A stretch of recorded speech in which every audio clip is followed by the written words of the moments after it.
They're going to prevent them. How's it going? The only way they don't change the vehicle from it. Of course, the trains in here, that can't capture, tank doesn't kill us. Other than that, we can't do the AC, definitely one of the places people couple weeks in. Yeah, definitely summer. Yeah, what are we gonna do with the dog? Hey, that's a good thing, I just, you just have to put it on the leash. Drag it through the house and air conditioning. Don't let it go outside. Just tell them people in Minnesota. Yeah, They won't close them in the winter. They stand in 2 inches of water. Better than not at all. Yeah, 60% about this year. We're gonna be like, there are some fields like Perfect. There's a nice corn around. there is. I just Well, hope maybe that different. there's a sweet corn that comes in by later. No, That always marks something.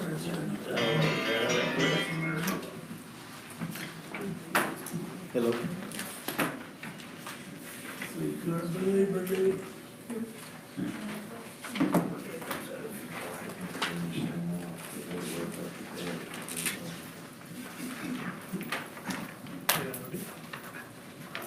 Hello. Yeah. Major ones too. Can you go ahead and put you on speakerphone? I've got, Just going 3 months. I'm gonna call Paul, call Jim on the, Did I turn it off? I just pushed it back. conference room phone, and I'll put you on speakerphone. Bill says, you know, That work? Can't look too sophisticated for me. I don't know if I was my computer on the other little thing. You're breaking up real bad. Yeah. man, they ever have an old group that ran us. Barely, you're in and out. You had to get, oh, you had to use your gadgets. You got a very good reception. He can figure it out.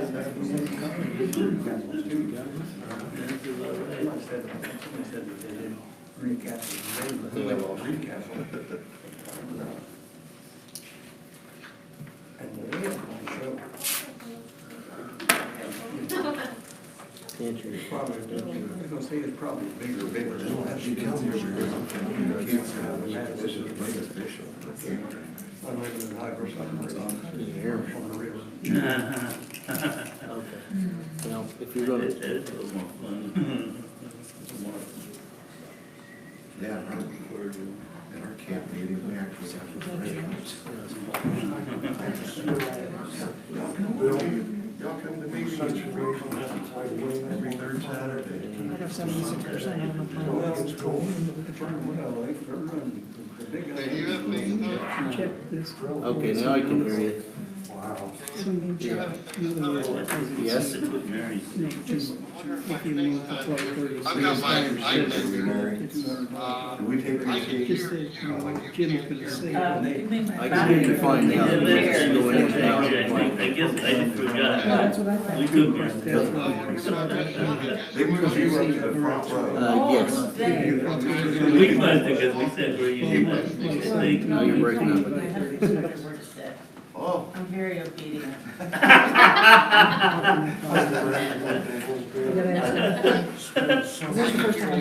Okay, well, It if seems you gotta like you've speak, been you're writing gonna those be down broken for a up while. pretty bad. Well, I've been here for a while. That's true. I'm gonna call you on FaceTime. Okay. All right.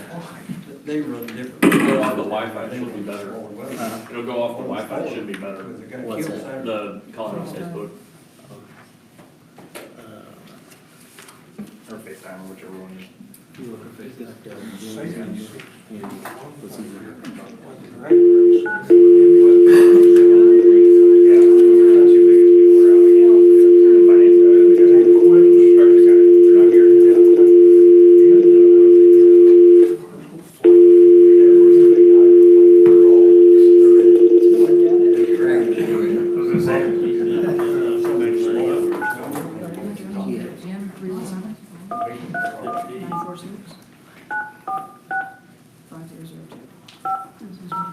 Except me. Yep. So no. You got dial 9 to get out or I something. did.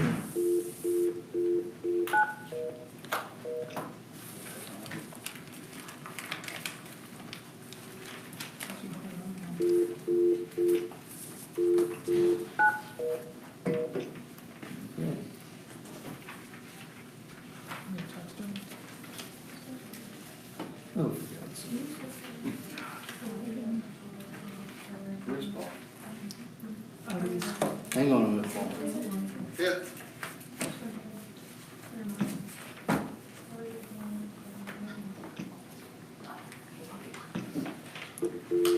I was doing that, but I just tried it. Okay, so try me at 317. So I got it down mine to do it. Yeah. 391, 317. Inquiry. Can they just call in? Do it? Like I did?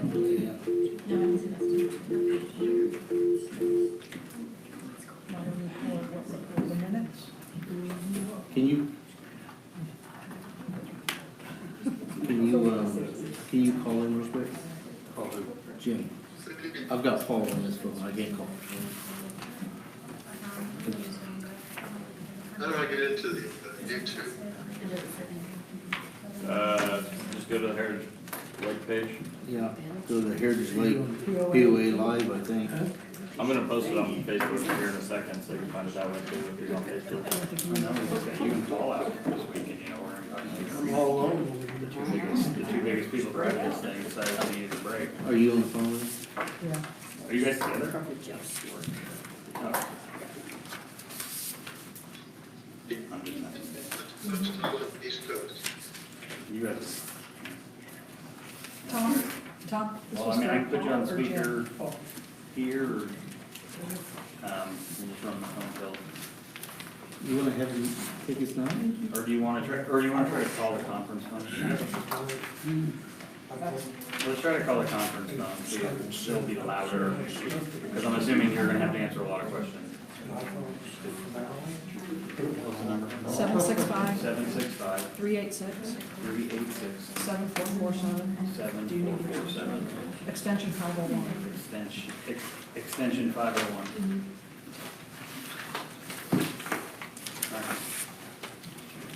I think Raymond answered it, he was like, hey, Lou, I was like, you know, it's like you go to put it up to your and it's already there, it's already there. Already said hello for like the second time.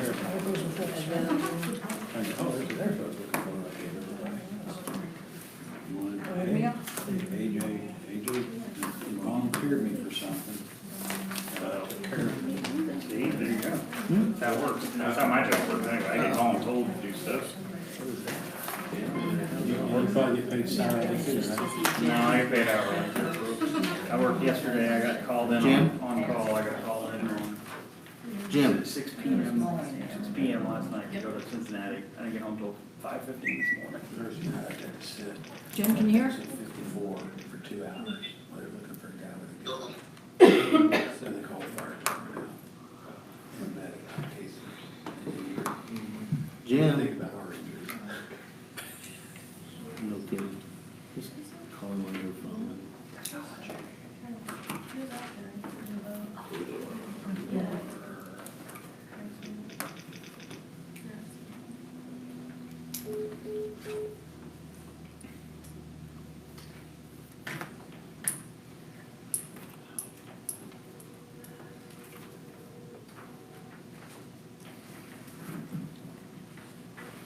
Hello, Jim. Hey, Jim, it's Chris. Can you hear me? I can. Can you guys hear me? Yep. Yeah. Yeah, 'cause I was just trying to call in on the other line when I hadn't done that call.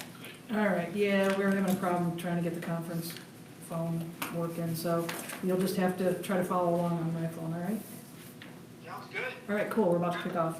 Thanks. All right, everybody, a little bit after 7, please stand for the Pledge of Allegiance. I pledge allegiance To the flag of the United States of America, and to the republic for which it stands,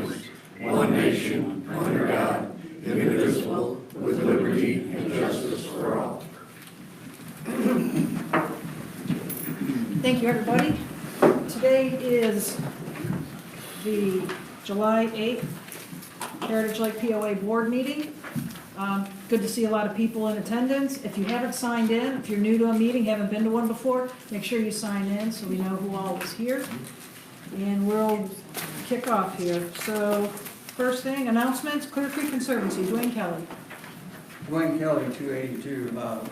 Don't have much. We still got to seal the spillway yet, but we still got water running over, so we got to get the lake down a little bit so we can have a few dry days.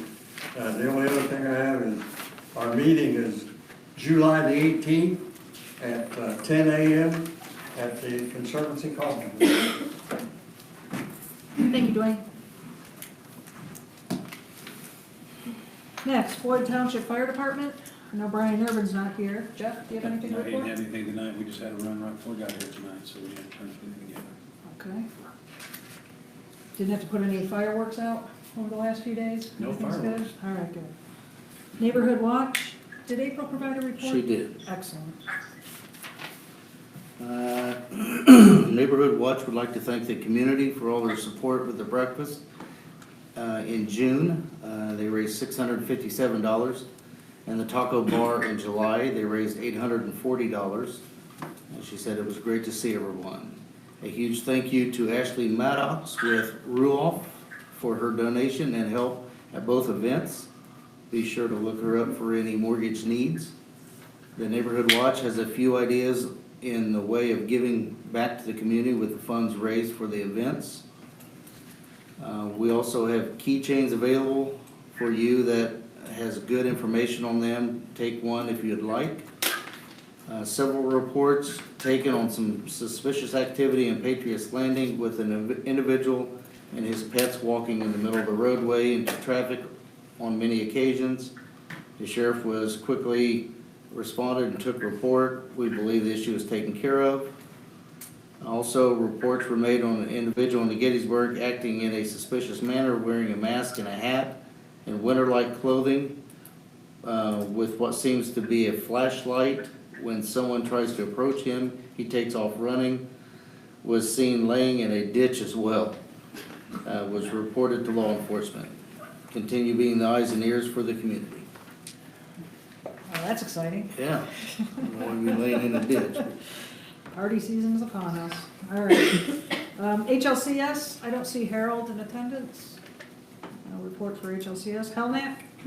I've got a report for them. Says, I hope everyone enjoyed the fireworks this year. We're already planning for next year to be bigger and better. The boat poker run is coming up Saturday, August 17th. There will be prizes, food, and band. It looks like individual entries will be $25 through August 14th. After that, it'll be $30. Boat poker run will be from 1 to 4:30. Carts will be back from 4:30 to 5:30. Grill will be open 5 to 7. There's going to be a band from 7 to 11 called Plead the Fifth.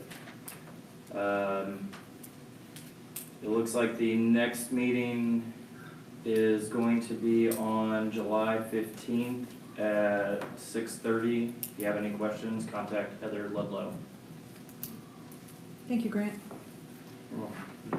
POA Security, Brian Helmer. Before you give your report, Brian, why don't you tell us how you started your day yesterday? Well, I happened to be up, I was on Sheriff's Department time yesterday, and I happened to be up here anyway for a call, and there was a cardiac arrest in the Lincoln Hills area, and I was a few minutes out, responded with my AED, and they were already doing CPR, so we shocked her 3 times, and she had a strong heartbeat when we left, but I'm not sure what her condition is now, but It's fantastic. Mr. Brooks might know something of yours. I actually just saw the guys and we still don't have a report back on her yet. So, Good work, thank you. problem. There's a few things. There's one burglary in the Jefferson Valley area. We've had a couple of theft cases, a few crashes, 19 traffic stops. That's pretty much the major issues that we've had. The boat, we've had some problems with the boat. I don't think it's anybody in here, but we know how when people start drinking, they start to act pretty dumb. But the guys that have been working the boat have told me that they've been getting rude and belligerent people on the boat, and I've informed them to take action, even though it's private property. And this isn't for you people, it's because I know we're watching on YouTube. you can still be arrested for DUI on a boat on private property, or in a car in your yard in private property, so. I wouldn't tolerate how some of these people are acting on Heritage Drive, and we're not gonna tolerate it on the water. This is just a warning, if we have to, we'll start checking IDs for underage drinking, we can fill up a jail van, so. We don't wanna do that, 'cause this is extra money. We wanna have fun, we don't wanna see violations. But some of these people out here, it's a small percentage, but they're pushing the ante where we're gonna start stepping up our game, because we won't put up with it. So, and that's all I have. No, you shouldn't have to put up with it, so we appreciate that, thank you. Garden Club, anybody here from the Garden Club? Okay. Presentation of agenda. Any additions, corrections? If not, I'll take a motion. Motion to accept. Second. All in favor? Aye. Opposed? So carried. Jim, Paul, did you review the agenda? Do you have any objections? No. Paul? Is he on mute? No. Is he there? Paul? Come on, Forbes. Do you have any additions or corrections to the agenda, Paul? Yep, Can you hear me? Yep. No. thank you. Presentation of minutes, June 10th board meeting. Any additions or corrections? If not, I'll take a motion. Motion No, to. I do not. Technology. If not, Second. all in favor? Aye. Opposed? Aye. June 10th executive meeting, any additions or corrections? If not, I'll take a motion. Motion to accept. Second. All in favor? Aye. Aye. Paul? Aye. Opposed? Thank you. June 24th operations meeting, any additions or corrections? If not, I'll take a motion. Motion to accept. Second. All in favor? Aye. Aye. Aye. Okay. Thanks, guys. Treasurer's report, Jim? Okay, I've got to pull my phone up here in a second. Total income for June was $233,322. Expenses of $140,079. Gives us a balance of $93,243. Our income year to date is $698,385. With expenses of $446,772. So we have a net income balance of $251,613. Our short-term cash is $743,528. And our investments, including CDs and money markets, are $689,062. This is about the end of our pluses for the year, as our incoming fees and other purchases are going to slide. And we'll see that 743 balance decline between now and the year. Respectfully submitted. Thank you, Jim. Board committee reports, A&E, Ben Fuchs. Ben Fuchs, 77 Gettysburg. In June, we approved 16 permits that included 19 projects. There were 3 houses, 1,261 square feet, 1,441 square feet, and 1,500 square feet. There was 1 garage, 1 gazebo, 5 docks, 3 decks, 1 porch, 2 lifts, and 5 fences. Thank you, Linda. Busy season. Thank you, Ben. Yep. Campground. Yes. Chris, we had a real great 4th of July weekend. It was packed. We have 5 open slots right now, and we'd like to figure out how we might get that put up in the marina or whatever to let other people know that there's a lot going on. Our next campground meeting will be on the 20th. It's usually a 3rd Saturday. We started with a Saturday, so it rolls back to the 20th. You're all invited. Please come out. Ken and his people have been great. We're running a little bit short on the chip rock pile that we've had to kind of maintain our roads. We got the Kubota back now, so they've been doing that. We had no fireworks incidents. Everyone kind of passed along that neighborly. We don't shoot them off here. We go over to watch them, and that worked out real well, especially with the new campers. Not everybody knows that you're not allowed to have your kids running around with sparklers and such, but everything got there. Still need mulch, it's on your list, it's gonna happen. We kept the parents informed that if their kids were to play on the campground equipment, that to be diligent because it doesn't have that safety mat of mulch and stuff that's still on your list. But outside of that, we had a band that came in. They played till about 11:30 and it was well received by all. The place was packed. You could probably hear them all the way to the marina. But so if they would come back again, and they were quite good, but we'd ask that they probably turn it down just a little bit, that conversation from the outlining areas weren't effective. But you're all welcome, come out, it's a lot of good things in the campground. They've kept it really nice this year, we got new equipment, you know, they're making a real concerted effort to have a lot of upgrades. The new people have brought in a lot of nice upgrades, new decks, you know, we have a tiki bar now on the corner, so. That's awesome. Yeah. If anybody has coconut cups, we still need coconut cups for the tiki bar. Outside that, we're set. Just a remark, if you like, all you have to do is put together an article and send it to HLHighlights Yes. at gmail.com and we'll put it in Yeah, the the, campground critter will have to write up another little story. just say, have them put together something and mail it in to us. Okay, we certainly will. That way, but other than that, we don't have any. Oh, and thanks again, Ken, for the light. Everyone made, parents with little children, toddlers and stuff, the kids are out running in the field and they can actually watch them because we have the security lights now. It was a big plus for the campground. Oh, good. They turned a real dark area back into some, we had volleyball tournament for the first time. That hadn't been used for years, so it really turned a lot of space back into good use. Thanks again for all of that. Good.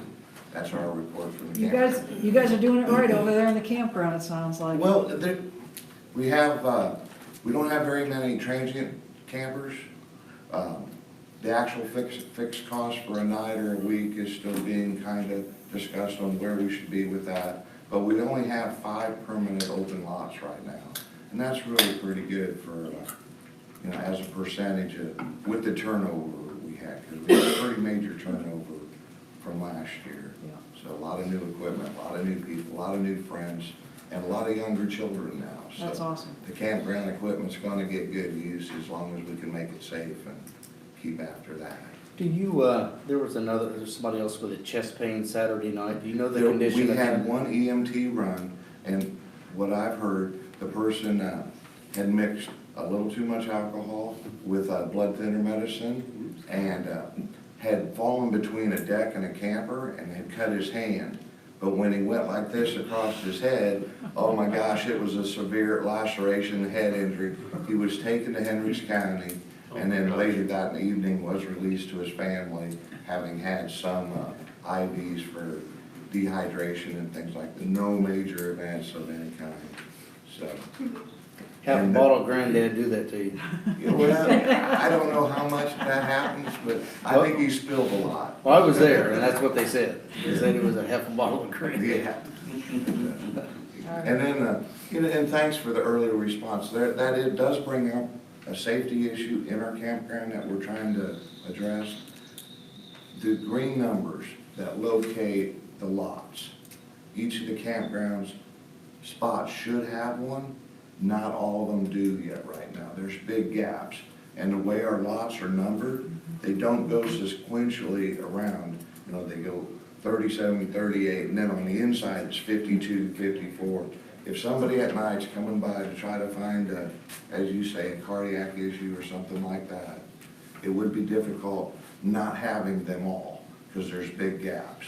I will tell you that the Floyd Fire has got maps of that campsite, so they know where they're all at. But you know what I'm talking about, the little green numbers? Yeah, I know what you're talking about, but for emergency response, Right. Floyd Fire has got, they A got map several of those how- maps. Yeah, of how it campground, actually, yeah. and usually there's a pretty big crowd in wherever there's an event. It's like, it's not hard to find, it's not a real big place, so. Related question for Ken. The 911 call gets Floyd and county response? It goes to dispatch and they determine Oh. whether to Depending send on just what Floyd the or, issue but if it's a cardiac arrest, both gets Both, dispatched. okay. Yeah, and I think our incident was called in after the gentleman had complained of some chest pains, you know. And I was just getting ready to work at the racetrack, and so just as I left, that's the reason I was there so quick. And there was a issue over the winter in the campground, I'm sure you're aware, that several trailers had been, you know, broke into or whatever. And we were wondering, as we're gonna have our meeting, it's gonna come up for discussion, how we should secure our equipment that's left in storage. You know, should we try to get as many people to actually buy the trailer covers and cinch them up tight? Or don't leave them plugged in is probably a big plus. But Well, there's no way that you can totally stop everything unless you have some kind of a Fort Knox wall. But what I will tell you that several times, because throughout the night I'll go check throughout the winter, it would start with locking the campers. probably, I counted 7 that was unlocked, and the lady that was using it, there was only one actual vandalism, and she had broke out one of the windows, but the rest of the doors had nothing jarred, yeah, nothing pried it on was it. not a malicious act, and the only thing of any value was, you know, jar change and things like that. And Yeah.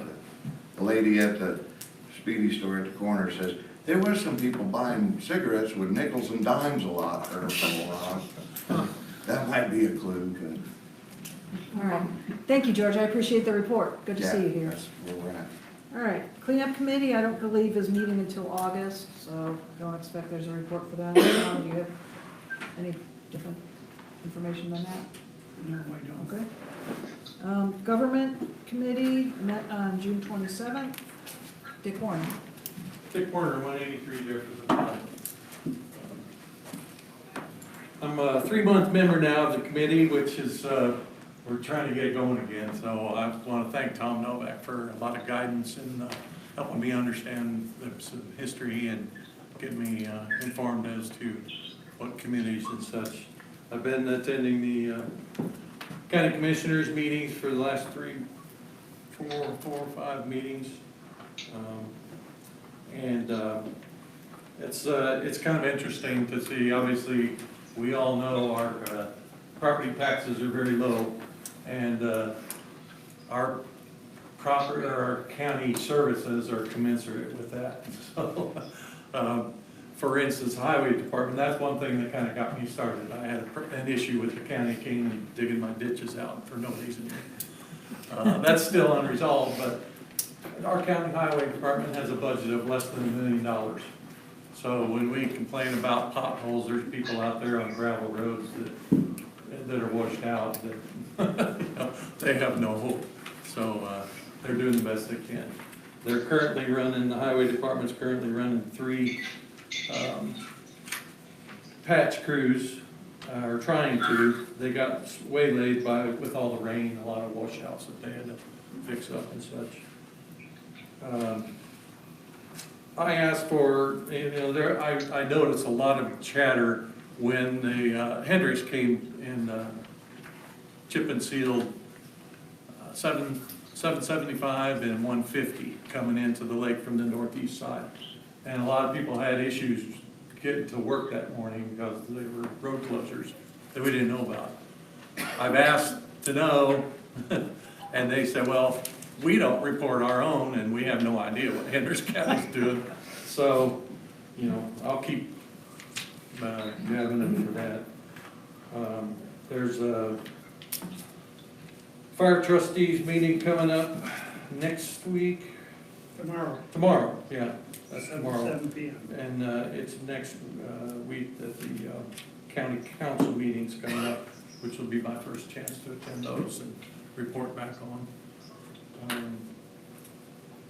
One big thing that was mentioned last week was that the Operation Life has been the county ambulance service, and it's been a private entity, and the county expects to take them over and add 1 more ambulance. There's 2 ambulance crews right now serving the county, and currently there's a 20+ minute response time for remote areas, i.e. Heritage Lake. So hopefully that will happen soon, and there'll be a third ambulance crew to respond to our needs as well. There was some road work last week on Independence Drive and Minuteman. Is that Lincoln Hills? Lincoln Hills or Mill Springs? It's Mill Springs, Northern Mill Springs area. That was going on last week. Still going on. Is it still going on? Okay. The county website, hopefully they're going to get that organized and they realize that it's not useful. I've tried to, I don't know if any of y'all use it, but I've tried a couple times and it needs a complete rework in my opinion. But, next government committee meeting is July 25th. They're always the fourth Thursday of the month. And this will be at 10 a.m. again. We held the last one at 10 a.m. in June, and that worked out pretty well. If I have any government issues, any issues with a government entity, I'll be glad to give it a shot and see if I can help promote your cause. So Thank you. that's it.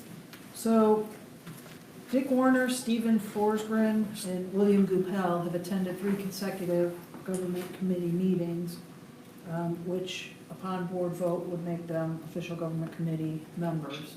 So I will take a motion. Motion to accept all 3 members as stated by Chris. Second. All in favor? Paul? Aye. Okay.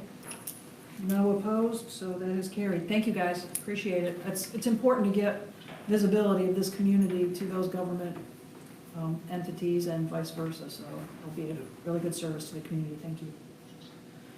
Lake Committee. Anybody here from the Lake Committee? Okay, in the absence of anyone from the Lake Committee, I don't know if anybody has seen, but Feast and Ski that is typically sponsored by the Lake Committee has been canceled. They are not able to put it on as they expected to, so take that date off your calendars unless we get some people from the community that want to try to put something together, or maybe some of the local businesses or whatever want to sponsor something, but time is ticking now. We're getting pretty close to the deadline, so that's the only information I've heard about Lake Committee stuff for now. Clean Water, I don't see Phil McGinley. Nothing. Long Range Planning, I believe is meeting in September. Deborah, is that correct? We're gonna try to. Okay. Tentatively September. Siltation, I believe met on June 27th, Dwayne? Dwayne Kelly, 282 Patriots Lane. We had 3 projects scheduled for the summer. One of them was clean out the entrance to Cove 16. That's been completed. I talked to Shannon last week. He was about ready to complete the north end, but at our last meeting, we kicked him some more money to work up there, so I don't know whether he got the addition or not. He's been there. I've seen him. Pardon? I've seen him there last week, so. Yeah, he said he would probably finish up last week, but we gave him some more money, so I didn't know whether he did. I see he's loaded with rock stone down there now, so he's doing something else. The East Fork silt basin was a project. I see the long reach excavator is setting in there, so he has to get to where there's not so much water coming in, because they have to pump that one out and put a bulldozer down in it to clean it out. So he's got the excavator sitting in there, so it's on his mind anyway.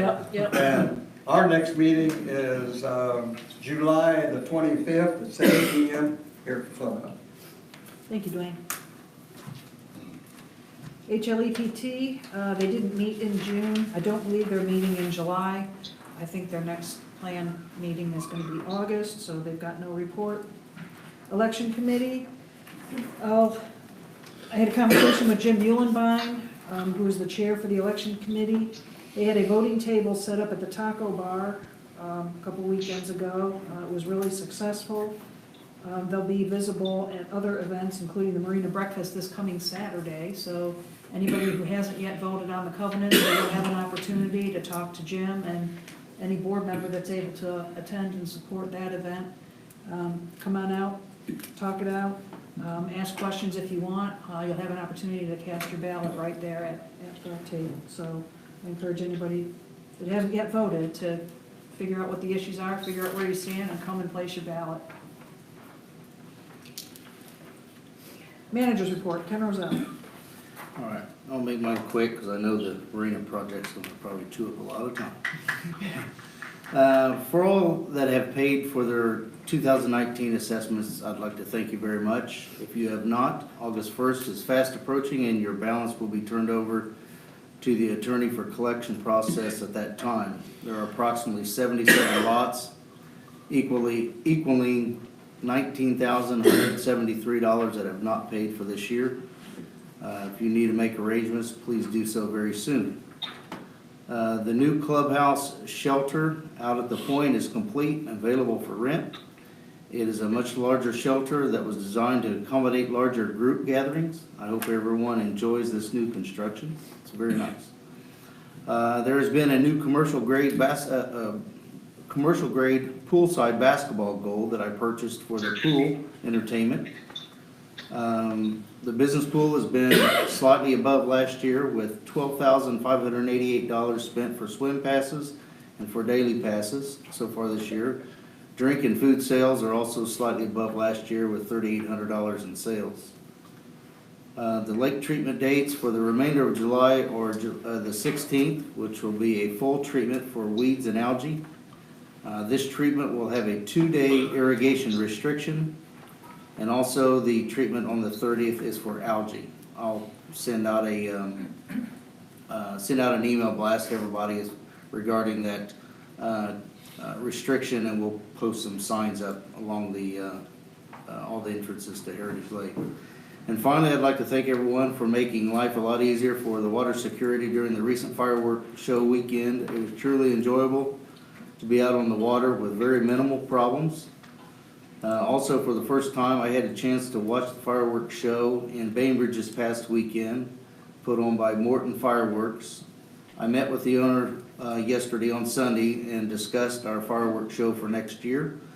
I also spoke with Heather Ludlow this morning, and I believe that we're going to make this show happen with Mortonville Fireworks Show here at Heritage Lake for next year. And that's it. That's a really good show. I mean, by the end of it, your neck is sore from looking up for so long. It's really, really long. One thing that I did find out, and people need to understand why they do such a good show. That gentleman lives in Bainbridge, and one way to enhance the show is not charge the town. So he is making no money off of it, so it allows him to enhance that show much more than what, he's not gonna come over here and do it for free. And I understand why he does it in Bainbridge for free, because that's his hometown. But he done Greencastle this year, and he'd really like to do ours as well. So I'm gonna get with Heather. We're gonna come up with an amount that we could probably spend, and he said that I'll assure you you'll like us, or don't ask us to come back. So I told him I'd probably like to give him a try. All right. Thank you, Ken. All right, old business forum, old business A, the covenant vote. So at the last board meeting in June, we had a total of 590 return petitions. As of today, we have 660, which is an increase of 70 in the last month. So that's encouraging. So that's about 22% of the ballots returned so far. For those of you that don't know, we have been given the go-ahead from our lawyers to provide a raffle. We're gonna have 3 separate drawings, each one containing a $250, $200, $100, and two $50 gift cards.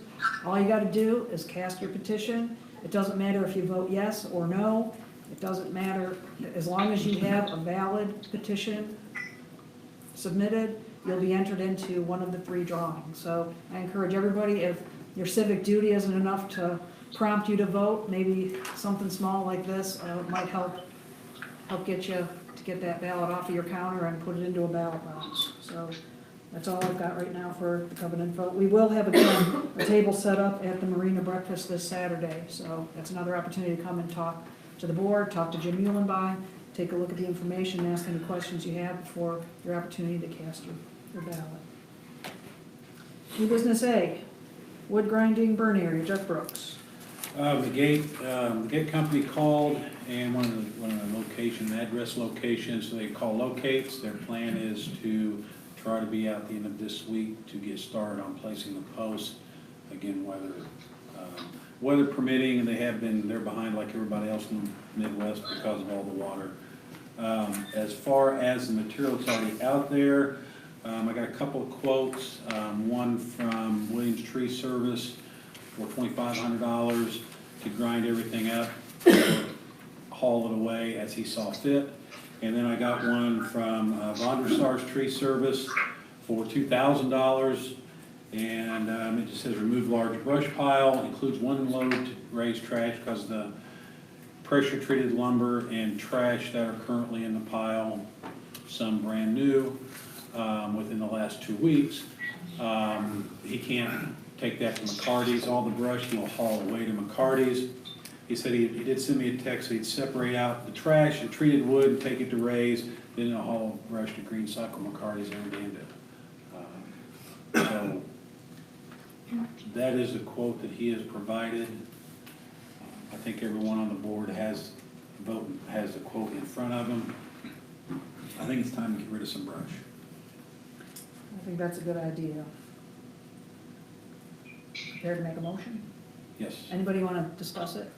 Have we talked about having before this happens, having like one day to bring leaves or things like that to drop off in there, like a sanctioned drop off for anybody, or we just not gonna do that at all? I guess the real question is it in a position where we could support that, or does it have to be emptied out before we can allow anything else to even be brought back there? I don't think the leaves and stuff, they're compost. We can actually turn those in, we can push those in. Additional brush, yeah, that's what takes a lot of compost, or we're gonna haul away or grind it.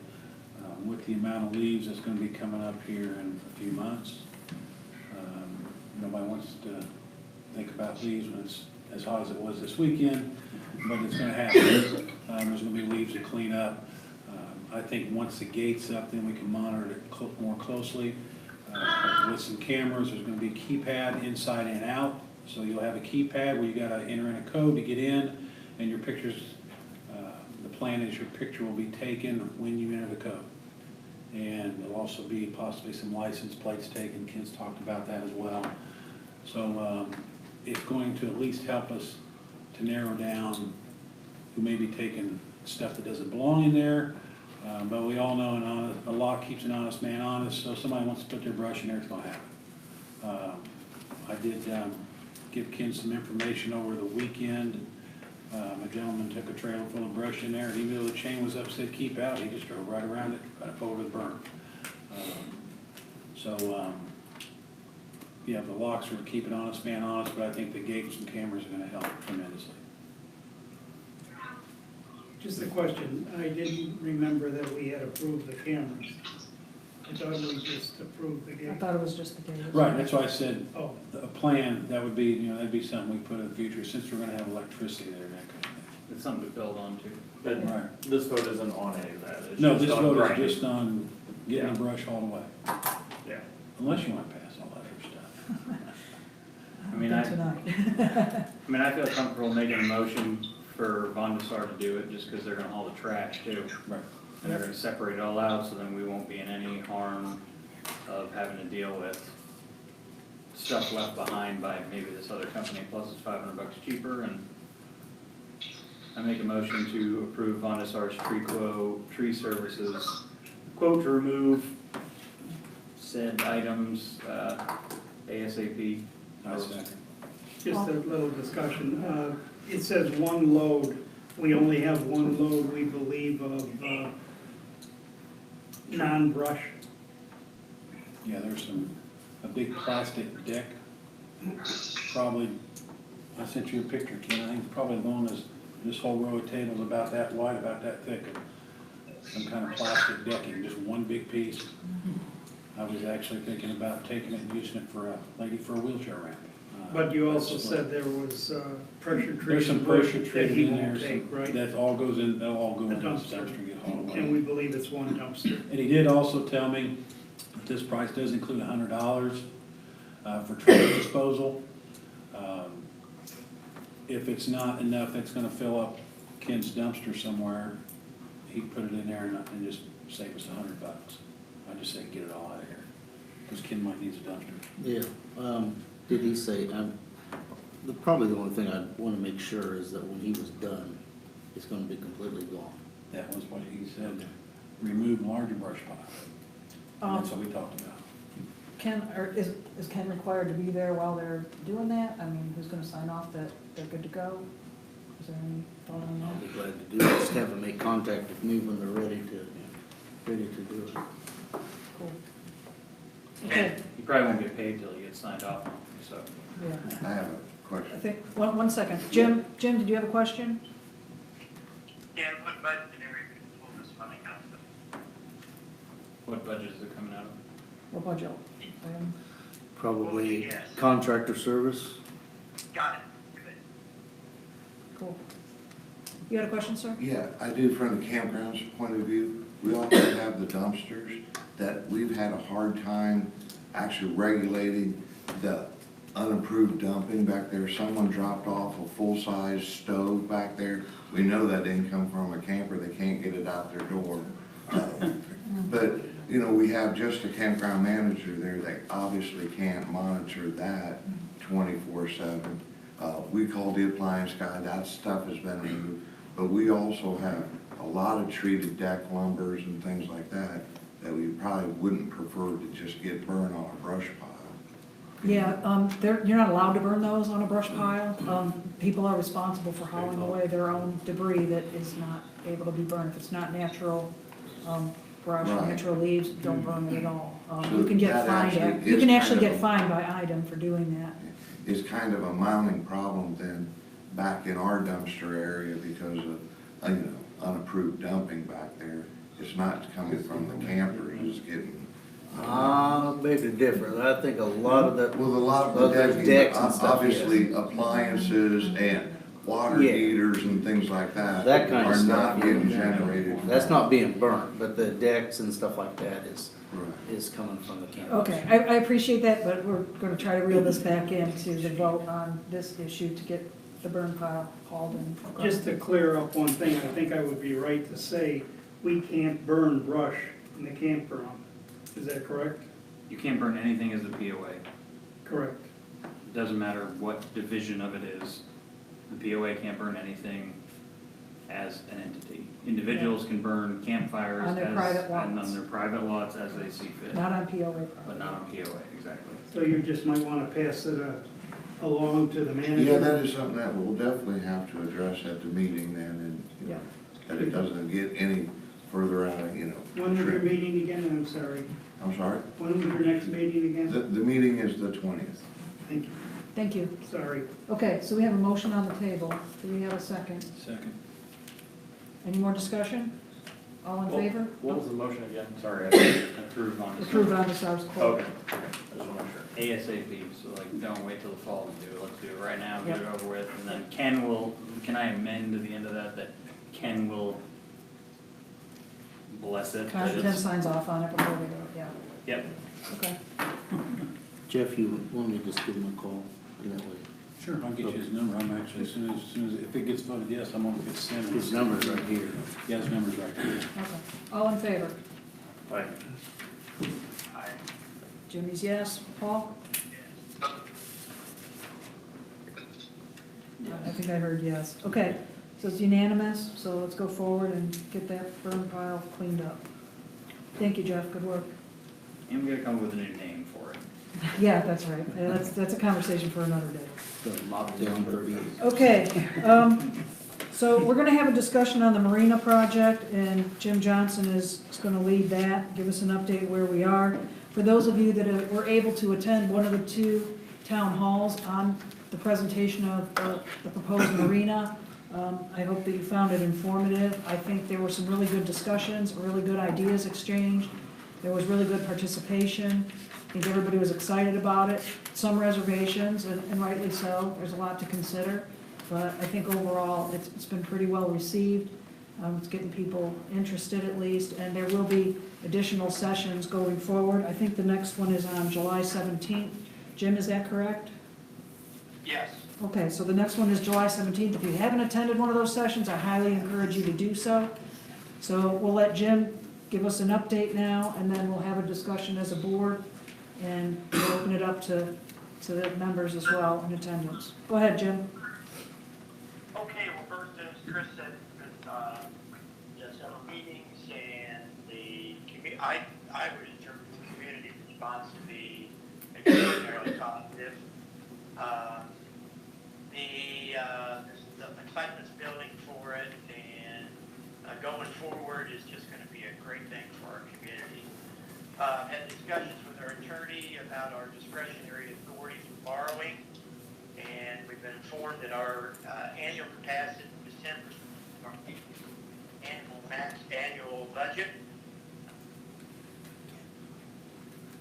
15,500 for 2019. Hang on, Jim, you cut out. Can you repeat that part? Which part, Chris? What's The numbers. The numbers you just quoted? it appears that we have maximum borrow here, 119,500, and then in next year, this is based on expenditures for this year, about a 100. You wanna just text us the numbers and we can read it out loud? Jim, I missed the second number. The first number was 119.5 for this year. And what's next year's proposed? We're estimating for 2020, 130,000, which will be our expenses for the end of 2019. And we can mark 10% of, so the total. You're cutting out. Hang on, Jim, you're cutting out. Ask him if he can go outside or something. Can you try to change your location or something? Because we're not, I'm in a hotel room. Tell him to step outside. They're trying to, I can go out in the hall, I can. yeah, try something, because it's really difficult to hear. Get dressed first. I gotta make sure I have my, no, it just took off. Hey, Jim, Good girl. Jim, did you try to call the conference line? The office phone? And, Can we call it, can we read it from the email we got earlier? what's that? Is it the same numbers that were in the email, Jim, that we talked about earlier? You gave me a telephone number to call in. I dialed the process, and at that moment, Brent went to call. Switch your focus. It's Chris's Can we phone, hang- obviously. Hang on, Jim, hang on. We're gonna hang up the line, and if you could try to call it. I'm for you to give me the number before you hang up. Yeah. Are you ready? Yes, 765 yes, 386 yes. 7447, Right. extension 501. I'll try it right now. All right, I'll hang on. You want me to hang up? Yeah, if you have to hang up to call that line, yeah.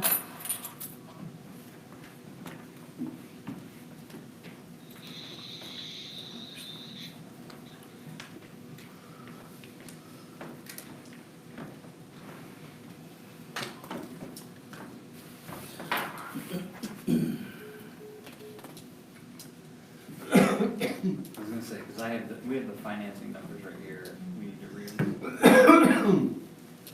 yeah, no. They're only gonna spend $600,000.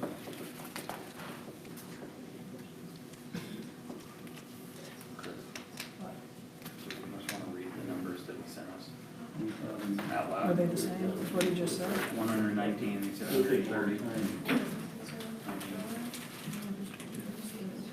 It's an estimate, so I mean, it's not like it's a set in stone number.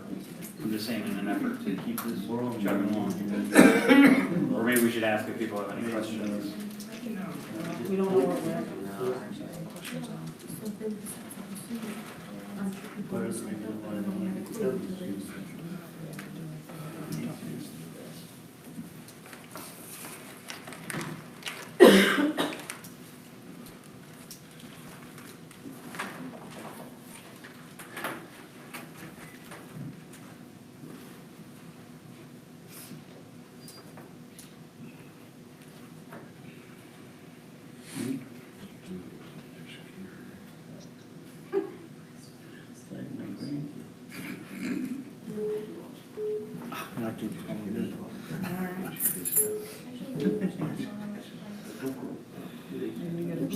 Hello?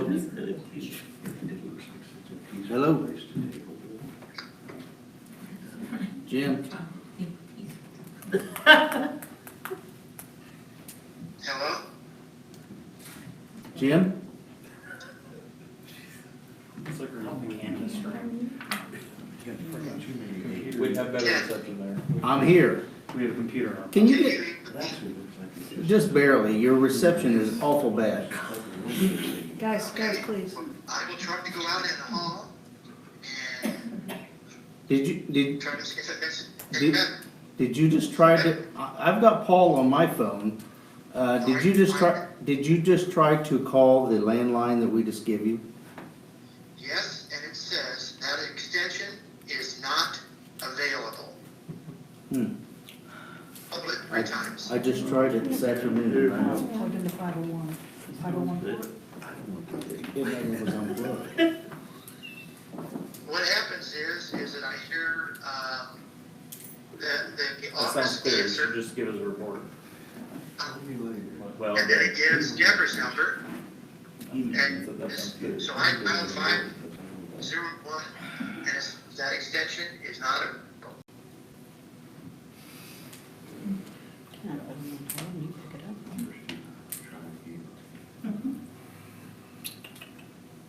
I can try again. I just tried it, I tested it this afternoon off of my phone, I dialed it and it worked. 501, right? That's correct. Let me try it one more time. Okay. All right.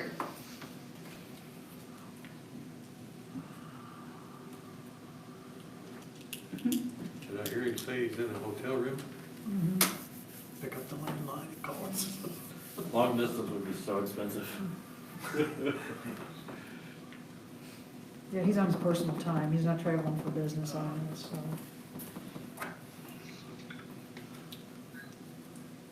You get Jim back yet? No, It's raining in Seattle. he's supposed to be trying to call the conference Chris, phone. I apologize, but can I throw one more business in while you're waiting? Because I forgot to Sure, get Bill appointed to my committee. sure. Dwayne Kelly, 282 Baker's Landing.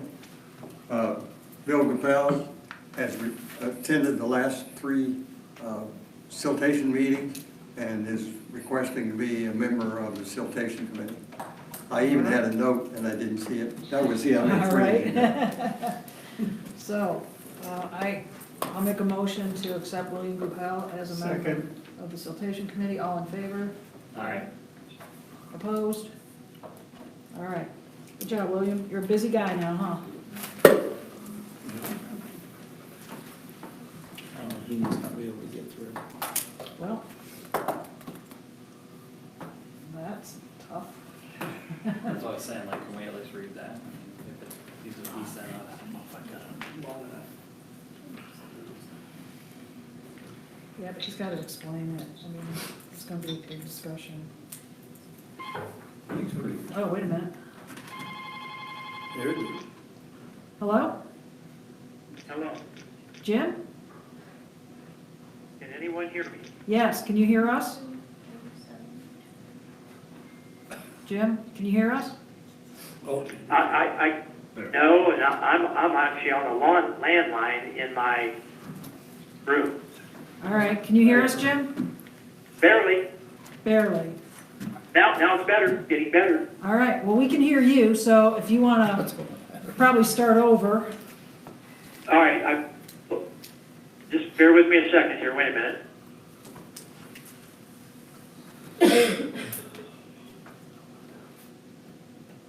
Okay, I gotta get my notes, because I had my notes prepared to go out in the hallway.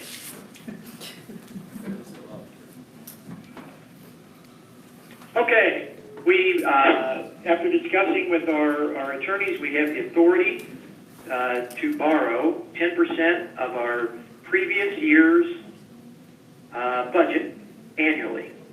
And for calendar year 2019, that sum, now I have to find that, will be $119,500. We project for this calendar year, we can't know until the end of the year what our budget's going to be, but we expect that our borrowing for 2020 will be $130,000.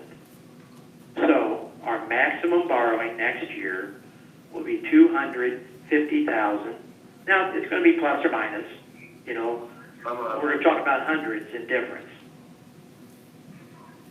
That means that in order for us to move forward, we're going to have to scale back the marina project to $850,000 instead of $1,100,000.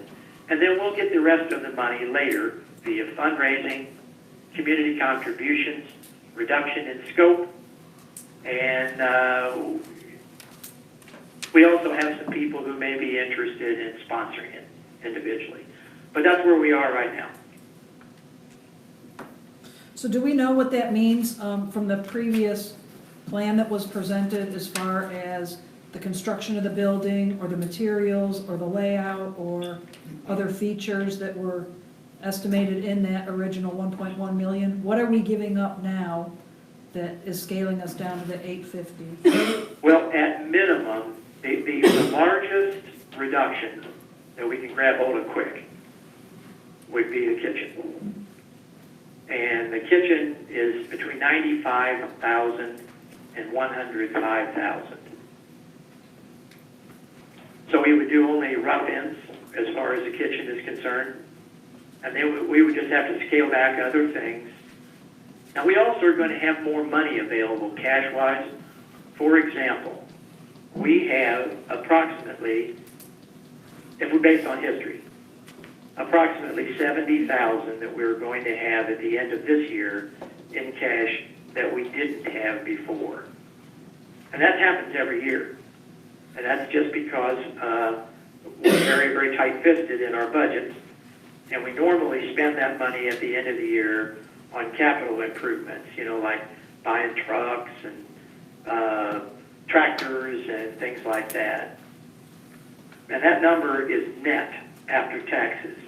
We normally get about $102,000 savings every year.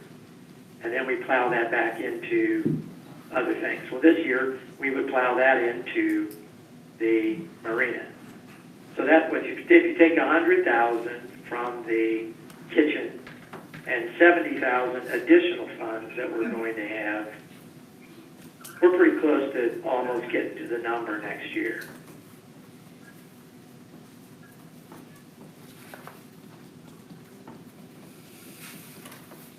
So Jim, what we're basically saying is the kitchen equipment and just a rough-in for the kitchen, correct? Yeah, and I mean, Tom, it'd be a real rough end. It wouldn't be anything glamorous. It'd just position us to be able to bring in the stainless steel, to bring in the, the fire retardant things over the stove, all those things, refrigerators and stuff that we were thinking about having in there. But with that scaling back, basically, we would have the same building footprint that we've seen in the two community events, correct? Yes, I can see no reason that we would make the building smaller. And the electrical would still sustain the kitchen equipment if it's brought in at a later date, right? So all that. Well, in terms of sustain, I mean, I can't speak exactly for what the contractor might do, but we, as for example, we're going to have multiple electric services coming into the building. We might only have one, and we would rough in the holes and all that kind of stuff to bring in the other service, but we probably would not install the electric service. Now we would rough in the wiring and all that kind of stuff to the outlets and all that. But actually, the more I'm thinking about it, I mean, a box is only $300 to $500. It's not a whole lot. Jim, this is Jeff, would it make more sense to step back, talk to Brent? To me, it makes more sense to downsize the building somewhat and do the kitchen instead. No, I don't agree. Because the kitchen, you know, you're roughing in that, and I'm not convinced that we even need that big of a building per conversations with residents. Well, apparently you were in different conversations with residents than I was in. We had a 95% vote of the people that were in attendance in the last one in favor of the project as is. 95%. I think the vote was for approval of financing, it was not for approval of a project. And I think, how many votes did you say we had, 59? Was that, I didn't understand the question. how many votes did we actually have, 59? You told me I asked hard questions, so I'm asking hard questions. I can tell you 6 or 7. I don't think they're very hard. I think the answers are obvious. I think there were 6 or 7. You're making them hard. I think there were 6 or 7 right around me who voted no, so that takes it away from the 95%. And again, the vote was approving. If you would like for me to give you the names of the people who voted, there are not 6 or 7. That's not a true statement. No, I'm not saying there's 6 or 7 people voted. I'm saying. But you know who 2 of them are. And there's really only 2 others. Okay, guys, so let's stay on track here, so. Well, let me go Well, I back. think we need to be dealing with truth. That's right. We need to go back to the question that was asked. The question that was voted on was not, do we approve the marina? The question was, do we approve the financing? That was Which the is question. to approve the marina. Pardon? Say that again, Jim? Which is to approve the marina. I mean, it was talking about a $1.1 million investment into a building that was called a marina. So I don't really differentiate between the financing and the question of the marina. Okay. Those are the same things. No, actually, financing and building a marina are not two things. We build a marina for $600,000. We don't need to finance. But I think. Well, you and I just disagree on this. What Jim's trying to say is the people agreed to that level of financing in order to complete the structure that they were presented with. They agreed to that level of financing to complete that structure. Yeah. I think that's what he's saying. 59 people out of 3,000. Yeah, the vote was taken after the presentation, after the walkthrough, and after the open forum question, so I think it was. People knew at that meeting, they understood what they were being asked. I think we only have one, I said this in the email between all of us, and we were talking about this before. I believe that we have a good opportunity to do the building once and do it correctly. I think scaling it back to the 600,000 levels, we don't have to borrow money for the next 2 years, or next 2 years' budgets, would be a mistake, because we're gonna be, when's the last time we built the marina? Like, how long has this building been standing? 20 years? More than that? I mean, so, we gotta think, you know, I'm in the long-term planning kind of thought process here is, well, what's this gonna look like in 20 years? If we try to cheap out now and try to do it at 600 and scale everything back and don't do rough ends, or do rough ends, or don't do this, or don't do that, what do we're gonna have to come back to the community later, and we're gonna have to say, okay, guys, we really wanna do this, but now we gotta add a $300,000 addition to this building in 10, 15 years to accommodate what we're trying to get to now. It's gonna be a rolling project. And where are we trying to get to now? It seems like we're trying to get to a restaurant and just a full-blown venue that the folks I have talked to, and I swear I must be at a different lake, the majority of people I talk to are not pro-restaurant, not necessarily not, cafe, a grab and go, something like that. Definitely, I've not had anybody, I've had a couple maybe, who say, who have said packaged liquor might be an option, but not a full-blown bar. I have talked to 2 restaurateurs and 1 person who starts up restaurants.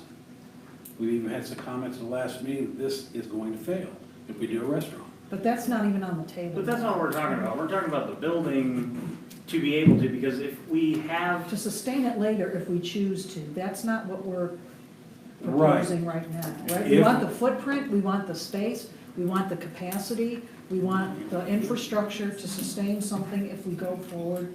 In the future, it would be able to support that. footprint and roof, as you Yes. know, in the building industry, which you've brought up many times, the concrete at the bottom and the roof on the top is the most expensive part.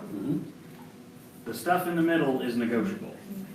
So if we downsize the building, then when we have to scab onto it, it's gonna look like we scabbed onto it to make an addition to it, most likely. Like I said, maybe this is just the younger voice talking in my head saying, if I'm gonna live here for the next 20 years, I wanna be proud of what we build for the next 20 years, not, well, we cheaped out, and we just kinda pushed it through and did it so we didn't have to, take a loan out.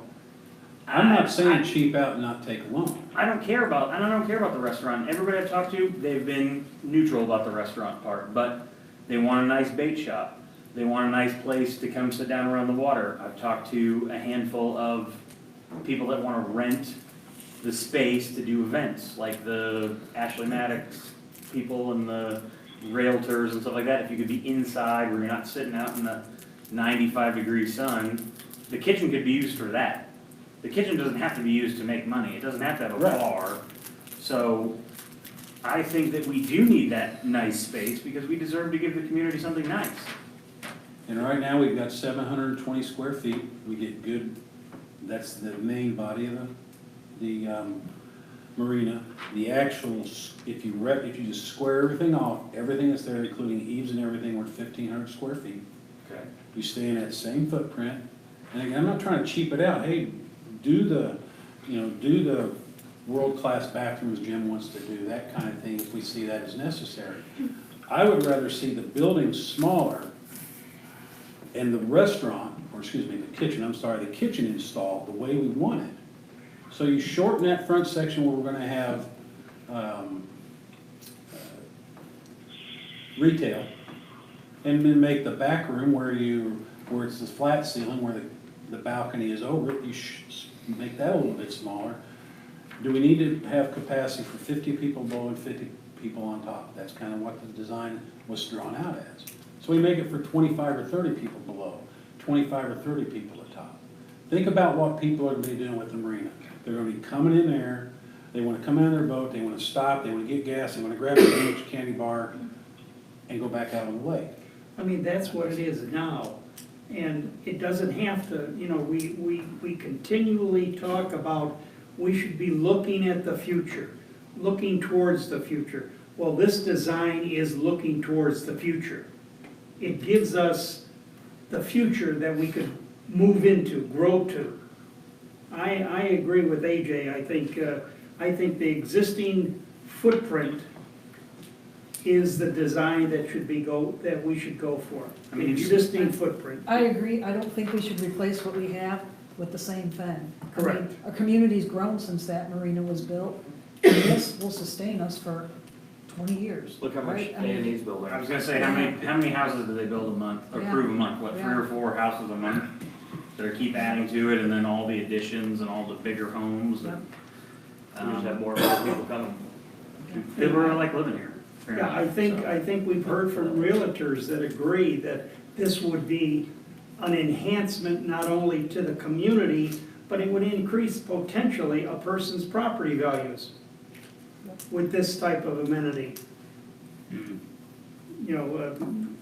That's what they say. I'm not in the real estate business, but that's what they believe.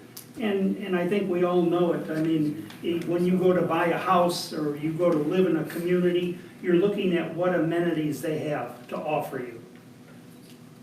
There's gonna be a showpiece for the community. It's gonna be a place where the community can gather, sit and look at the water, hang out together, grab a sandwich, whatever, bring your own stuff in. I don't know what it's gonna be, but we got potential for it to be what this community decides it wants it to be later. And to Jeff's point, though, I agree that we do need to be responsible, and we need to try to get as much as we can for what we're doing right now.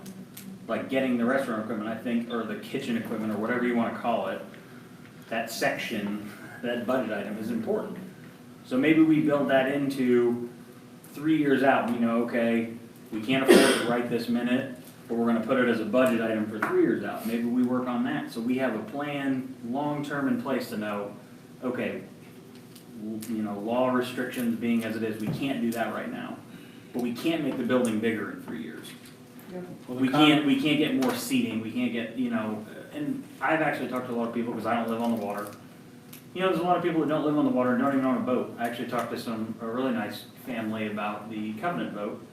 They own 2 separate lots, and they love coming out here, but they don't have enough money for a boat, and they're like, it'd be really nice to come out and sit somewhere by the water and be able to have a picnic or relax, and if they had a nicer space inside that maybe wasn't so hot, because it's pretty miserable. Well, we got Saturdays. we got the marina breakfast on Saturday.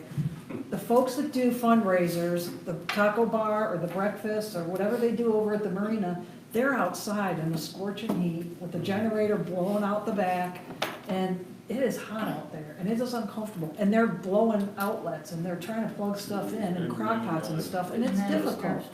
This would give us, hey, please, this would give them a comfortable place to be able to set that stuff up and even do their fundraising meals inside, right? So that's something that we don't have the luxury of doing now, and it really inconveniences and makes it difficult for that group now to raise money to put back into the community. William's very quiet over there, he's staring me down. Your turn, William. My turn?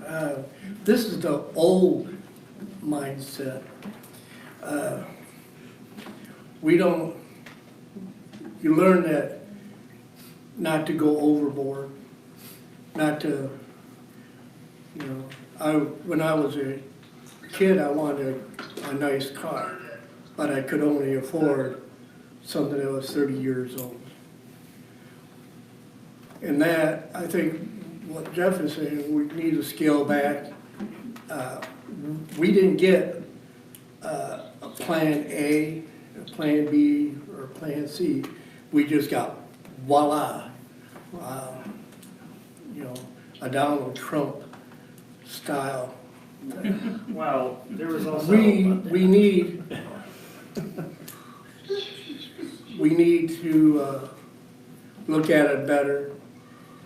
As you're saying, how many houses the building out here, that's going to end. Because one, all the indicators, the economy indicators are saying within the next year and a half, we're going to have a slowdown on the economy. Is going to slow right down to 1.8. Right now it's what, 3 or so. And then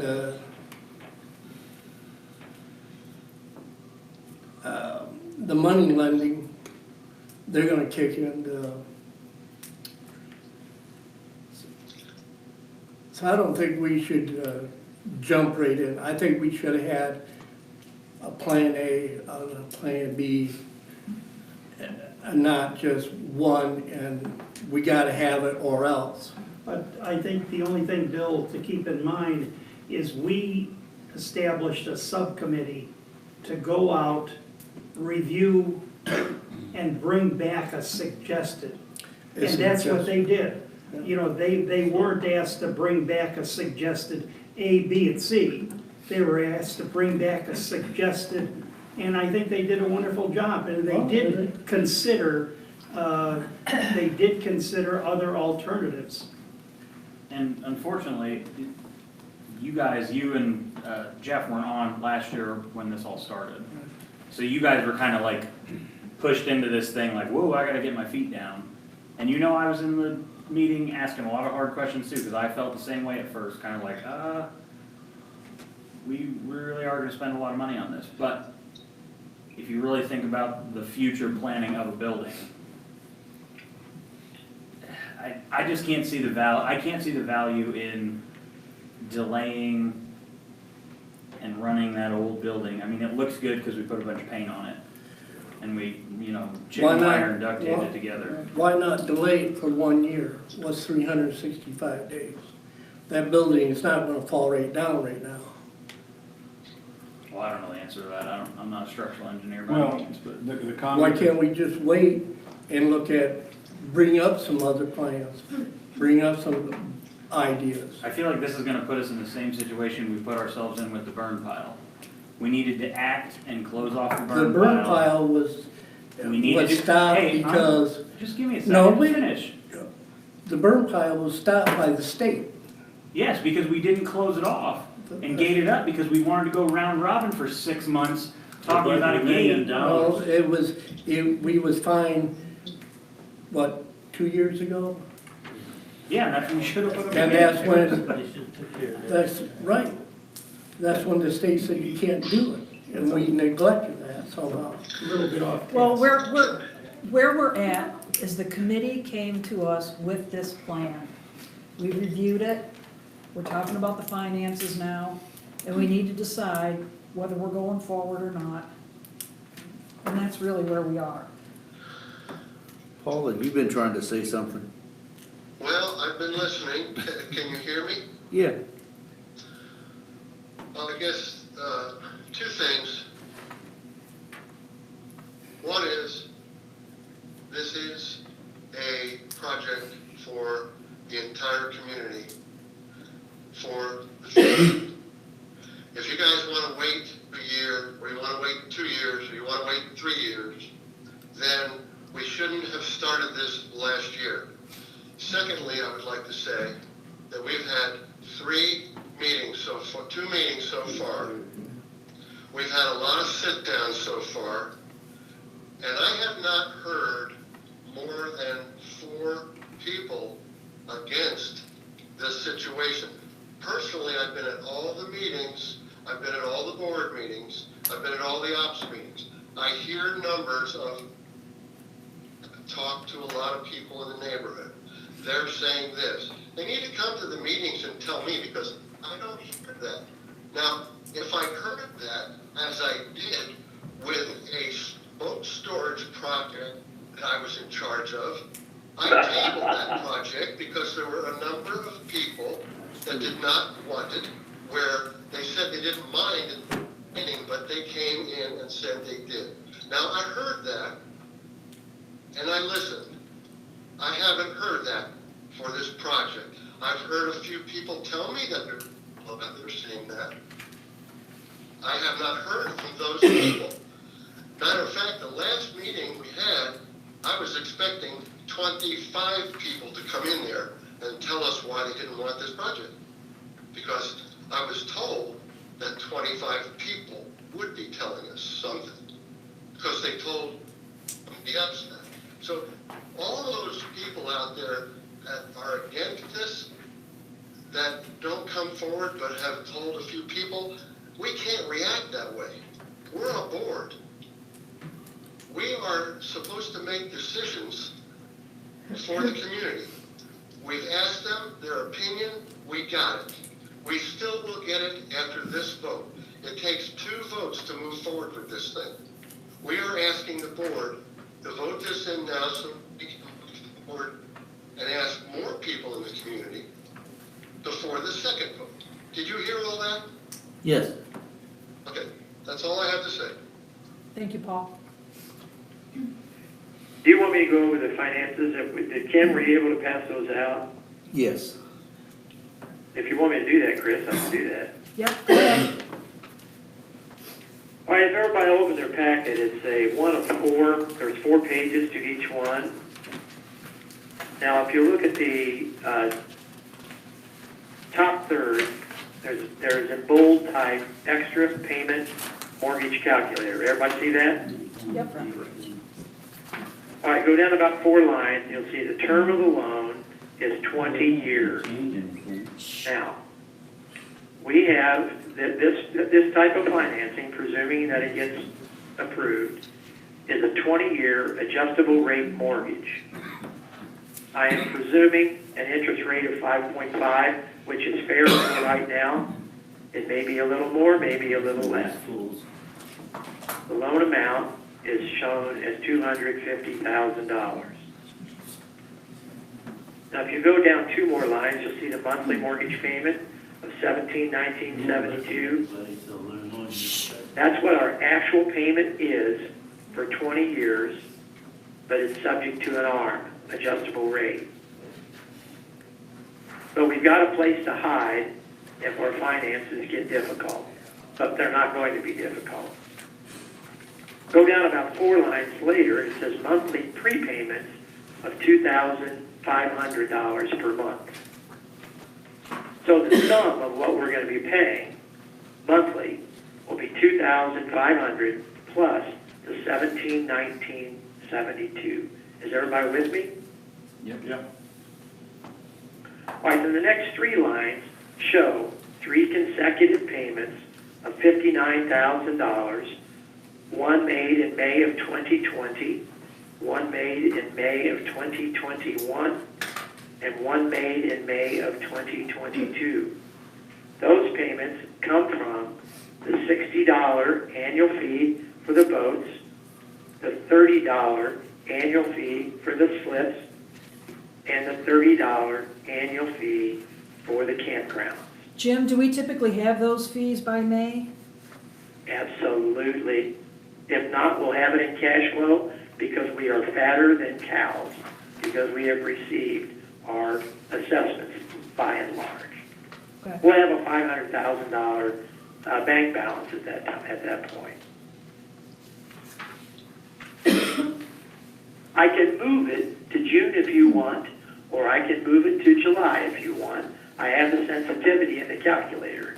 But when we get to the end, you're going to find out that it doesn't even matter.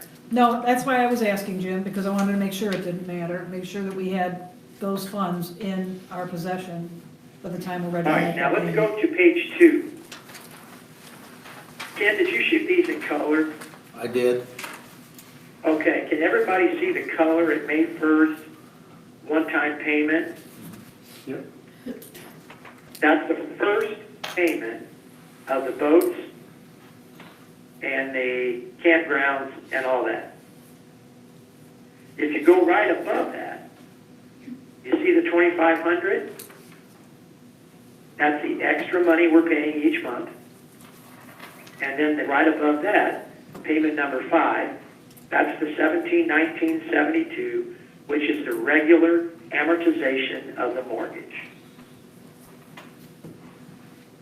Now, I'm going to draw your attention down to the bottom third, and you're going to see the total of 2020 payments.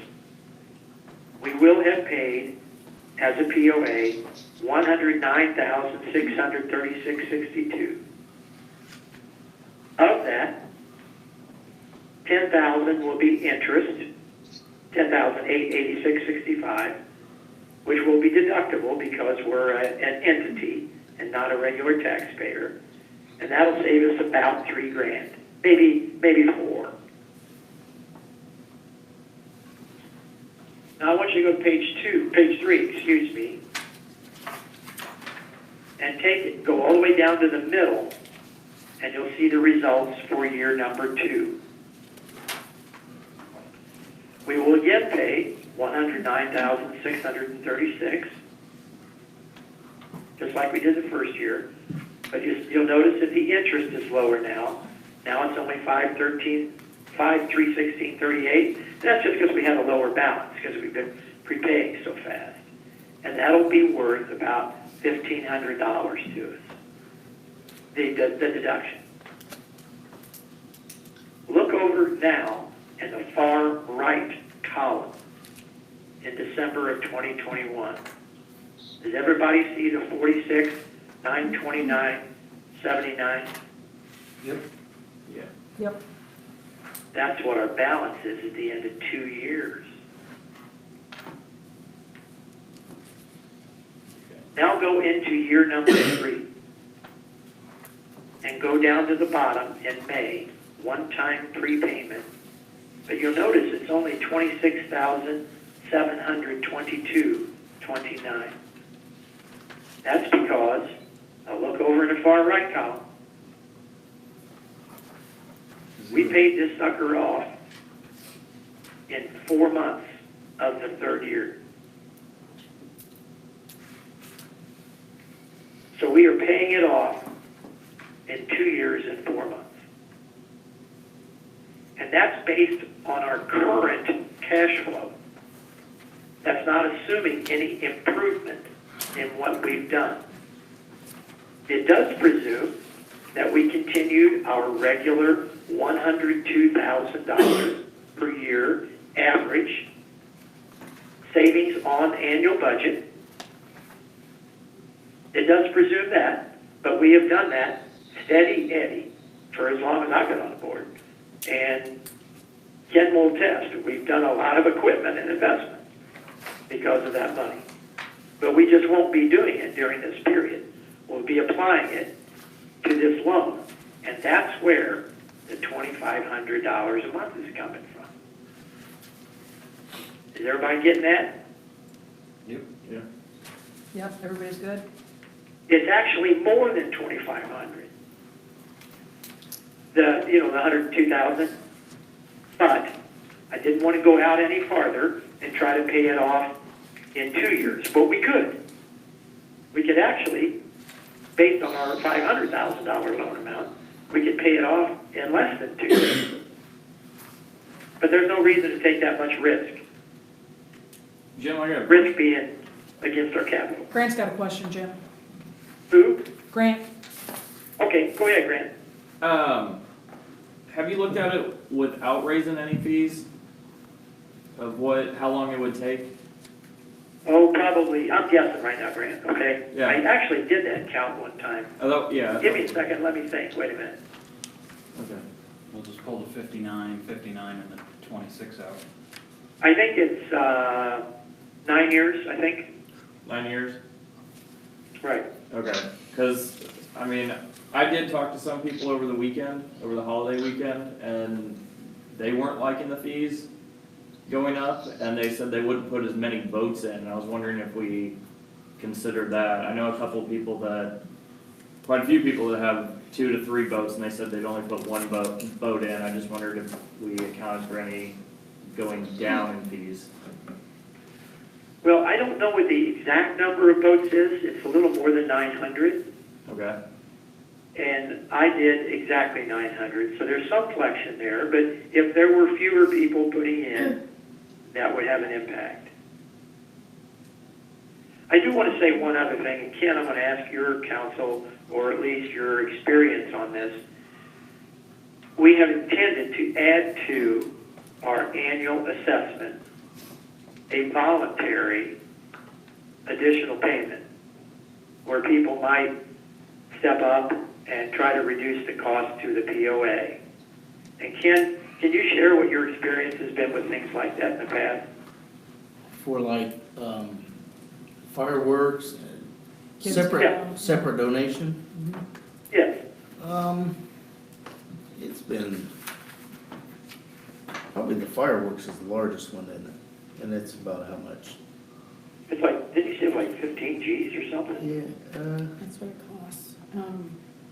It's about 8,000, I think. I'm gonna say 8 to 10. Okay. That's So we just might be able to, Grant, get some of that shortfall Yeah. coming in from those revenues.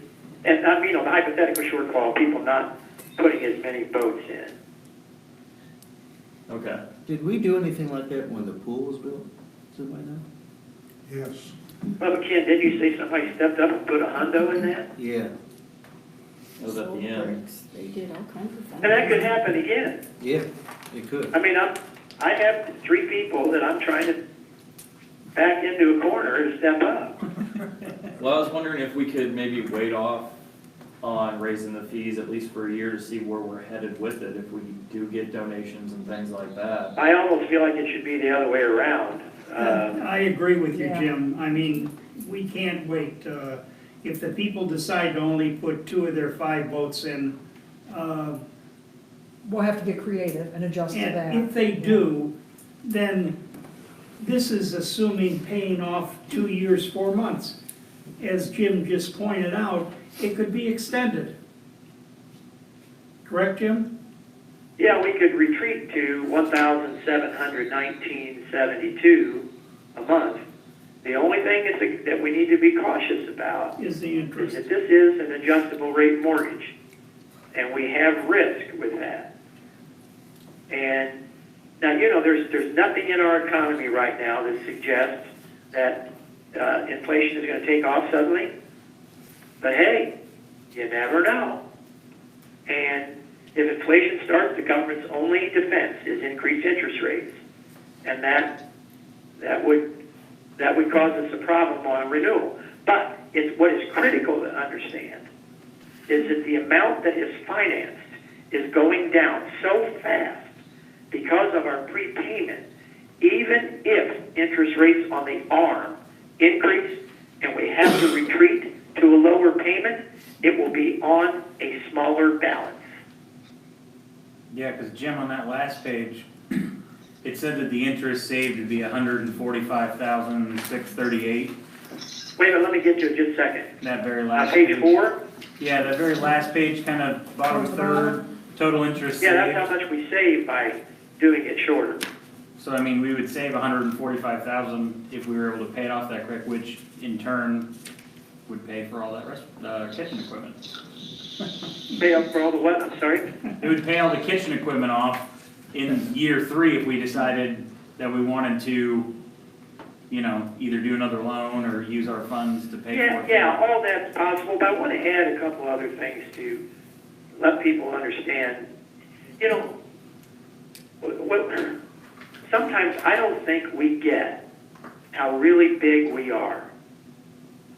And we are a very large economic ship that is moving through the ocean.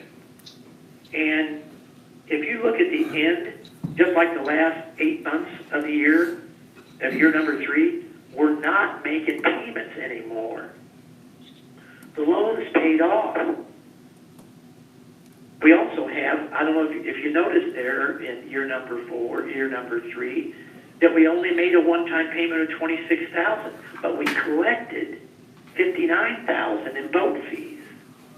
And we still have another $59,000 because we're going 4 years on the boat fees, and we are at $500,000. When you add those 3 things together, plus, you know, when we've talked about austerity, and I think we can squeeze another $35,000 to $40,000 out of our budget. Jim, I got a We question. can do this. We We are this big. I got a question, Jim, with respect to the duration of the boat fees. We're talking 4 years of increased boat fees. What is in place to ensure that they go back down after that 4 years? If the community agrees to suck it up, we're all gonna pitch in, we're gonna pay our extra $60 per boat, extra $30 per slip. You're telling me it's for 4 years, it's for the marina, I'm on board, yep, I'll do my part. Don't tell me in year 5, well, they're not gonna come back down. What Well, is in there's 2 place? things about that, Chris. First of all, I think for all of us who are on the board now, and for anybody who's going to be in the board in the future, I think the first thing that needs to be done, you know, after the election, and maybe even in that very first meeting, is to have a motion to continue that commitment, to pass on to future boards as we have the 3-year, however many turnover each cycle, that we have a commitment to our community to do that. But Chris, at the same time, we can't predict what's going to happen in the future about environmental things. You know, we may get fees that we don't know about, all that kind of stuff. But the intention of this board, and we should articulate that to future boards, we are not going to keep those fees up that high. And I really don't think we need to. That's why I think we should wait, see what the donations come in as. I couldn't hear that. That's why I think we should wait on raising the fees, just see how the donations come in, you know, just in case eventually the fees will have to go up, but why start? now? Well, it's another 59,000 we're gonna have to pay interest on. Would it hurt us more to extend a 3-year loan to more years than shortening a 9-year loan? Yes, I- because we're paying the interest in the long run, and we're exposed with the loss of that money until we get it paid off. Wait, which one would hurt more, the 3-year? But I think there's a bigger thing that we're exposed to. 9 years, pay more interest. And the thing that keeps me up at night It's is still a 20. how are we Hang on, going hang to on, restore Jeff. our capital? Go ahead, We're Jim. currently going to be expending at least $600,000 of our capital. And that leaves us with somewhere in the $100,000 range. Now, for an organization our size, that's still a lot. But if we run into an Armageddon situation, we need to be able to respond. And part of the strategy was, over the next 7 to 8 years, following the payment pay down of the expenses, we were going to restore our capital. And that capital was going to come, in part, from savings on our budget, which again, currently on the average rate is $102,000 a year, after taxes, $70,000 about. We've got to rebuild our capital again, not just for safety, but for the legacy of the people that follow us. This money that we have right now, this $600,000, came from both fees. It came from tight-fisted management that Ken's put forward in our budget every year. And we want to pass that same discipline on to the next generation and give them another $500,000 or $600,000 in cash to make their own marina or whatever they want to do. Hey, Jim, I'm done preaching. Jim, you're proposing doing this, and we're not touching any of our CDs, correct? Oh, no, Ken. Yeah. All that's gone. We are taking $600,000. We only have $689 in those. I thought you were pulling that from our general fund. Well, money's fungible. It doesn't matter what you take it from. If we took it from our general fund, instead of being, in the red in January, we'd be in the red probably in October. You know how rough it is in January and February when we're collecting fees because of our cash flows? You know, our assessments. Yeah. Once assessments come in, we're golden. And if you look at the account now, it's 700 or 800 now. I think it's 700,000 right now. But we're going to turn the corner next month where our revenues are going to be exceeded by expenses. And then when we get into October, November, December, and January, we're not going to have anything coming in. So we're going to be living on that fat. That's just the way we live. It's part of cash flow management. It's not a big deal.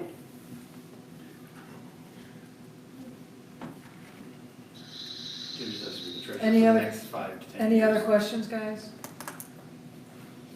Okay, I'll open it up to the members. Do you have any questions, comments?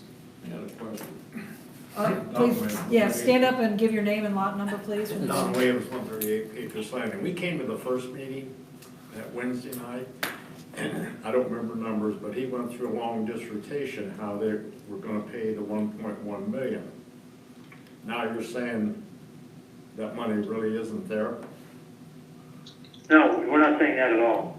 Well, but you explained how it was all figured that with the loans and all that, or that we're gonna pay the 1.1 million. Yeah, it was going to be Now you're easy. talking Instead of 800,000. paying $4,200 a month, we're going to be paying $6,700 a month. Yeah, but now you're only talking 800,000, right? Right. So you drop down. The loan is just less. Huh? Yeah. There's just It's less gonna than be they less. And know. now, if we went to the $6,700 a month or whatever that number was for the amortization of the $500,000 loan, we paid this thing off in about year and 6 months, year and 7 months. Let me see if I can answer your question, Don. I'll talk loud so you can hear me. We started out 1.1 million. We're gonna spend 600,000 cash and borrow $500,000. Right.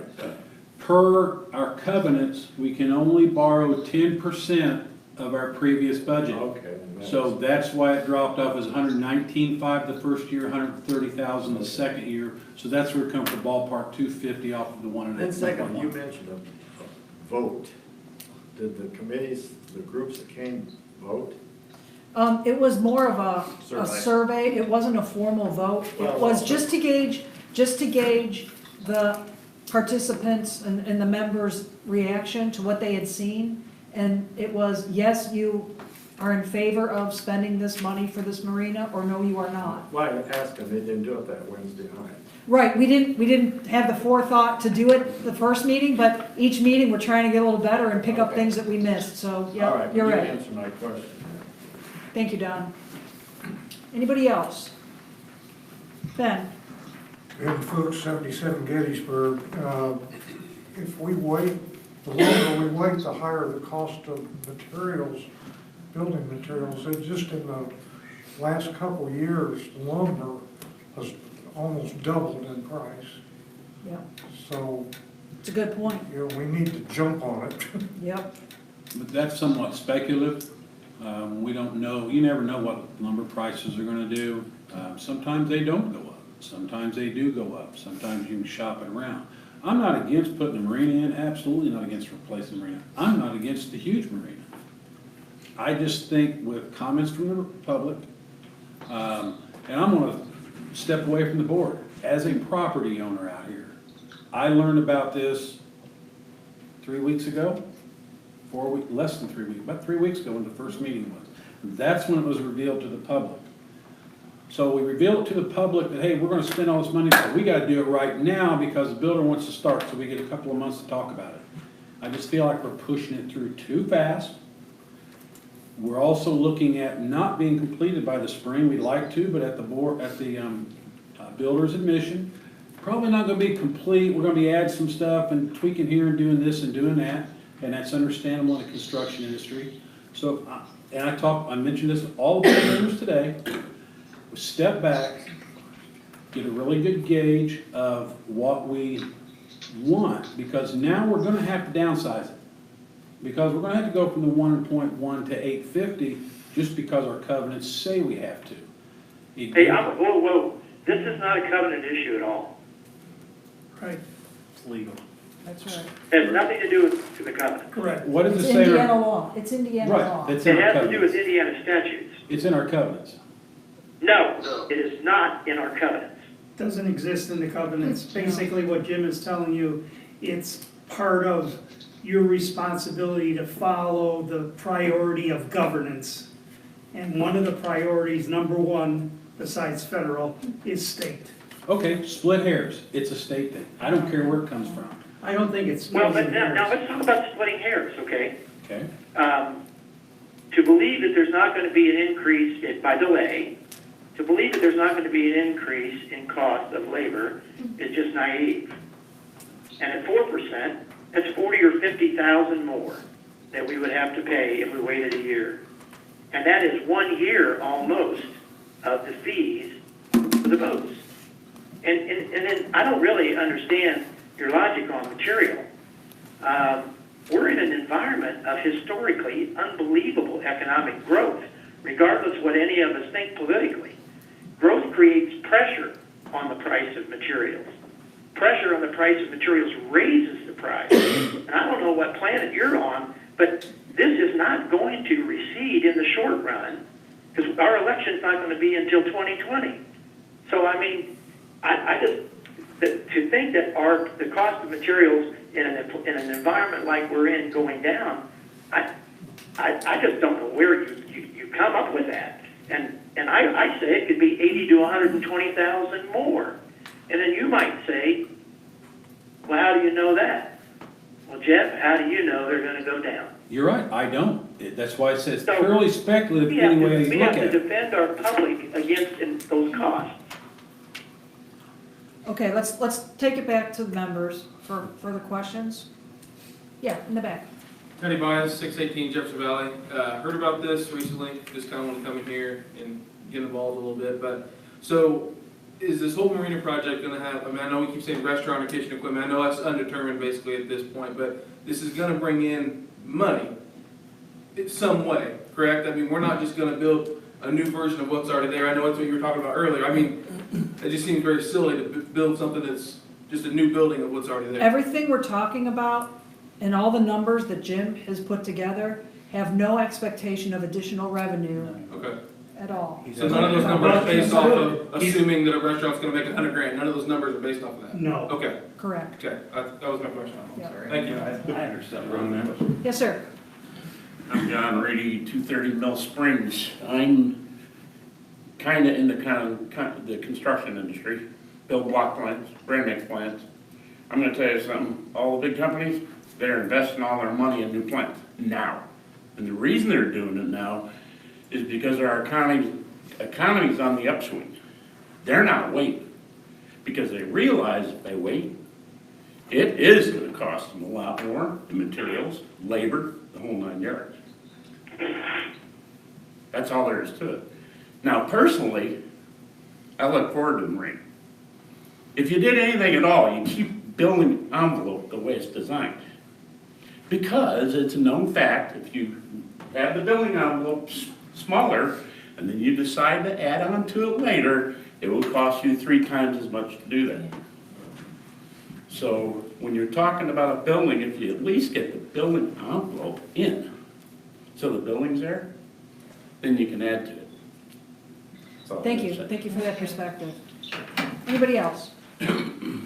Yes, ma'am. Bianca Ryder, 248 Patriots Landing. How did we determine the mortgage with our loan, and who are we going through? Jim, did you hear the question? I could not. How do you determine using an ARM loan, and who are we going through for the mortgage? She wants to know, how did we determine to use an ARM loan, and who are you going through for the mortgage? Well, we really can't say who we're going through with the mortgage yet, because I can't go to a lender until we get approval.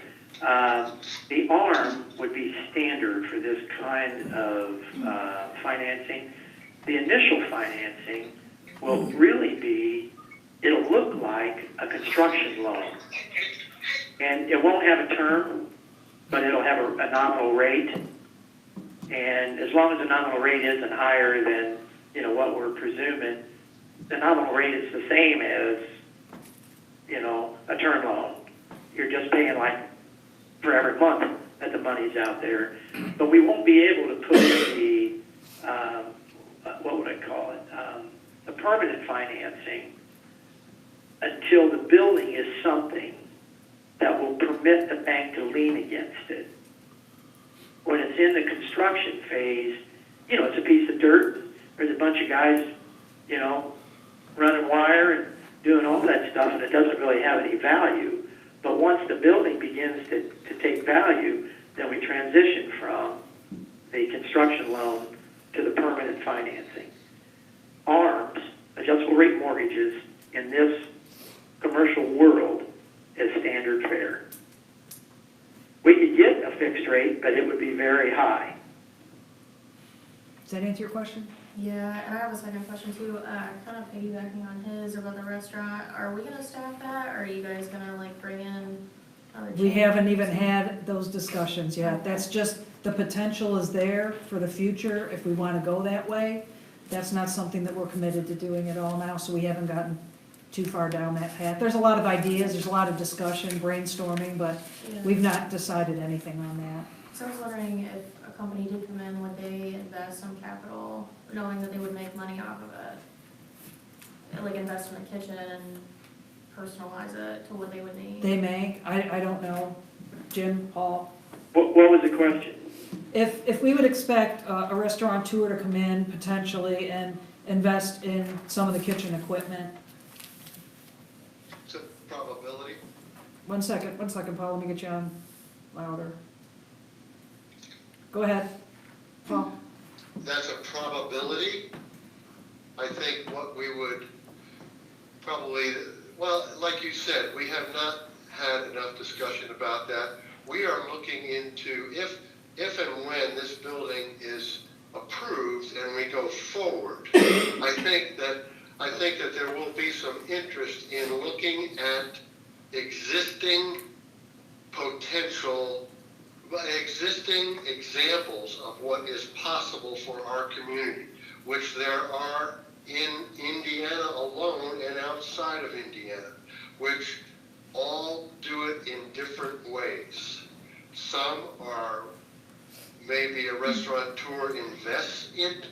Some are, we just take a percentage and supply the things. So there's a lot of different things we can look at if that becomes a possibility. I hope that was good. Yeah, there'd be a lot of work to determine that. There's a lot of discussions, a lot of research, talking to a bunch of people, and we're just not there. It just kind of, it seems like it would account for some of the finances at this point. We're talking about just a lot of money.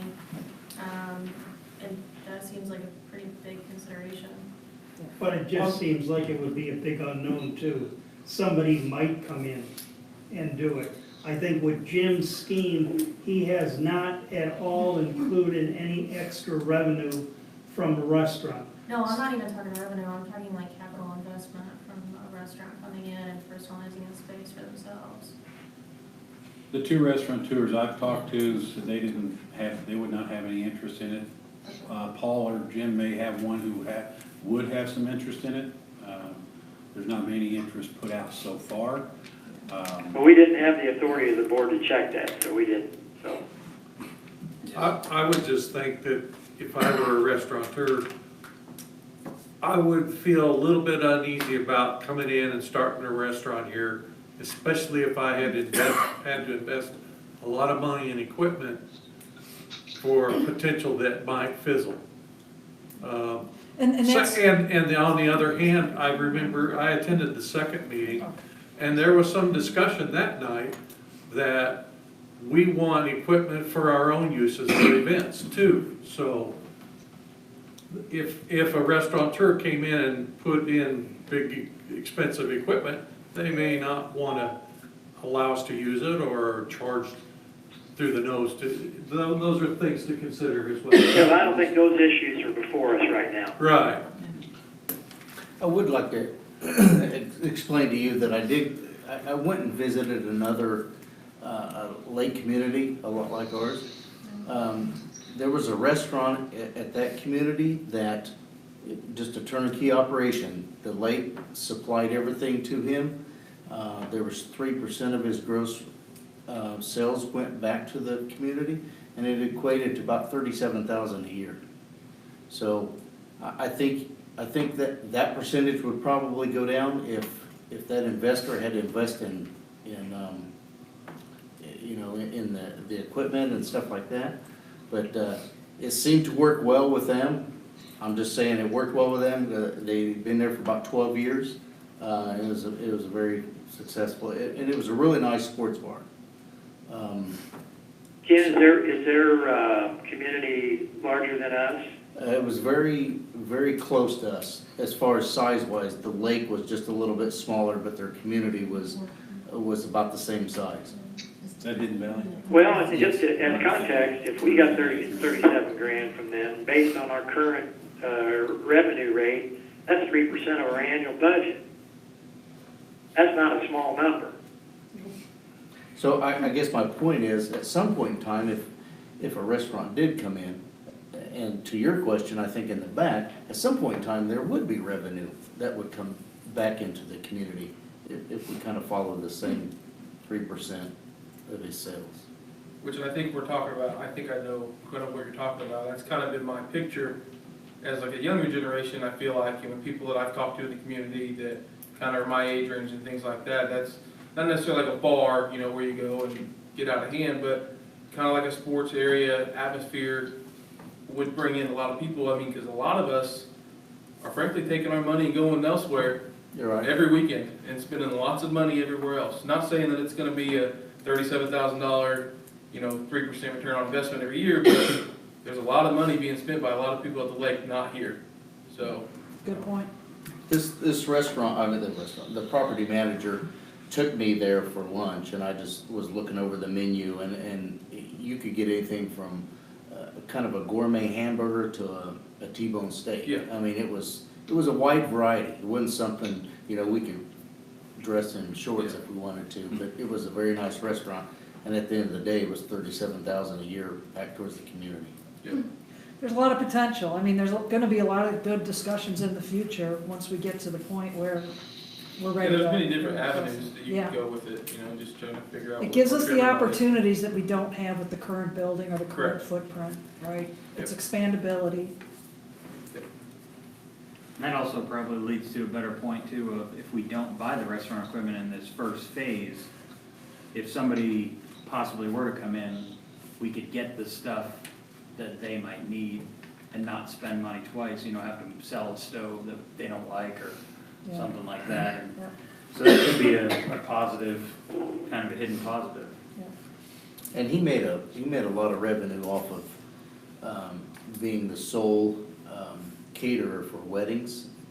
And I'll tell you, they didn't come close to the destination we have out here for a wedding. I think that we could do a lot of weddings out here that individual could profit from it, which in return will come back with wedding. Anybody else?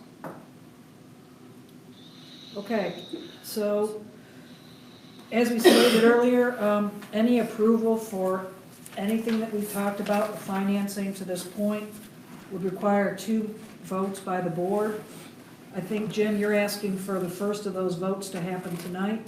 Then we continue with the town halls, we continue with the presentation with Brant. We continue to welcome the community's feedback and ideas before we go to the second vote, potentially in August. Ask Jim a clarifying question. Yeah, AJ's got a question, Jim. Jim, would a motion on this to proceed with the marina project, or would we have to put the dollars and cents figure on it? Well, actually, I have scratched out a possible motion, and it does include dollars and cents. Can we hear it, Jim? Yeah, okay, so just so everybody knows, this is a tentative motion, all right? That we authorize Brant Construction to complete demolition of the marina and begin construction of the new marina at an initial maximum cost of $850,000, subject to our successful securing of financing. So it gives us an out if for whatever reason, a lender said we're not going to do it. Okay, I think that about covers it, Jim. Anybody have any questions or want clarification to that? Can you repeat it one more time, Jim, since you have it Sure. written down? A motion to authorize Brant Construction to complete demolition of the marina and begin construction of the new marina at an initial maximum cost of $850,000, subject to our successful securing of financing. Thank you.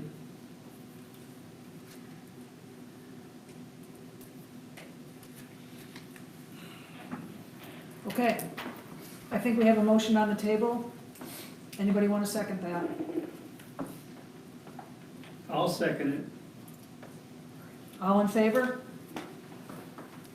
Aye. We have 2 on the phone and 4 in the room. Opposed? Nay. Okay, two nay. So we'll return this to old business A at the August board meeting. Again, pending continued feedback from the community. Talk to us, you'll have other opportunities, talk to your neighbors, bring your ideas to us, bring your concerns to us, give us a chance to work with you to understand them and answer to them. And then we'll come back to the August board meeting. Everybody good with that? Okay. All right, that concludes the new business. That concludes our formal agenda for this meeting. We're now going to open it up to open forum. This is your chance to talk about anything else that you want or continued ideas with the marina or the covenant vote. All I ask is that you be respectful. You ask your question, make sure you state your name and your lot number. Bring your business to the board. Anybody? Mary Williams. Mary Catherine Williams. 138 Patriots Landing. I feel real stupid after listening to you people. I'm so glad we have you, ladies and gentlemen, on this place, because there's no way I can do this. What I want to ask you is, Don takes care of the cans over at the, what he calls the maintenance building. Yes. And that building there, well, first of all, I think it's wonderful. The whole area, you have cut down at the edge, so when people are driving through here, it looks really, really nice, plus it's safety. It's a safety issue as far as I'm concerned. And where we live down there by the building, and it's out where people see all that area. That doggone fence, the gate is so broken up. Are you going to increase, I know you're doing other building, are you going to make that area bigger there, or are you gonna keep it the way it is? Because I think a new fence should be put in there. It looks tacky. Guess what I'm saying? It just plain. Sweetheart, I agree with you. I agree with you. Yeah, it just. It needs some new wood. Yeah, that's. Yeah, it does. Yeah, that's what I was just thinking, and so that's all. But I don't know what we do without people like you, because you wouldn't want me around. We want you Except around. maybe a joke or so. Mary, thank you for your input. We appreciate the words. Okay, anyway. Ken will get on that fence right away. Just for you, Mary. Just for you. Mary Williams fence. The post that holds it, the main part of the gate's broken, they got the wood wedged against it. They never use it, they just drive around it.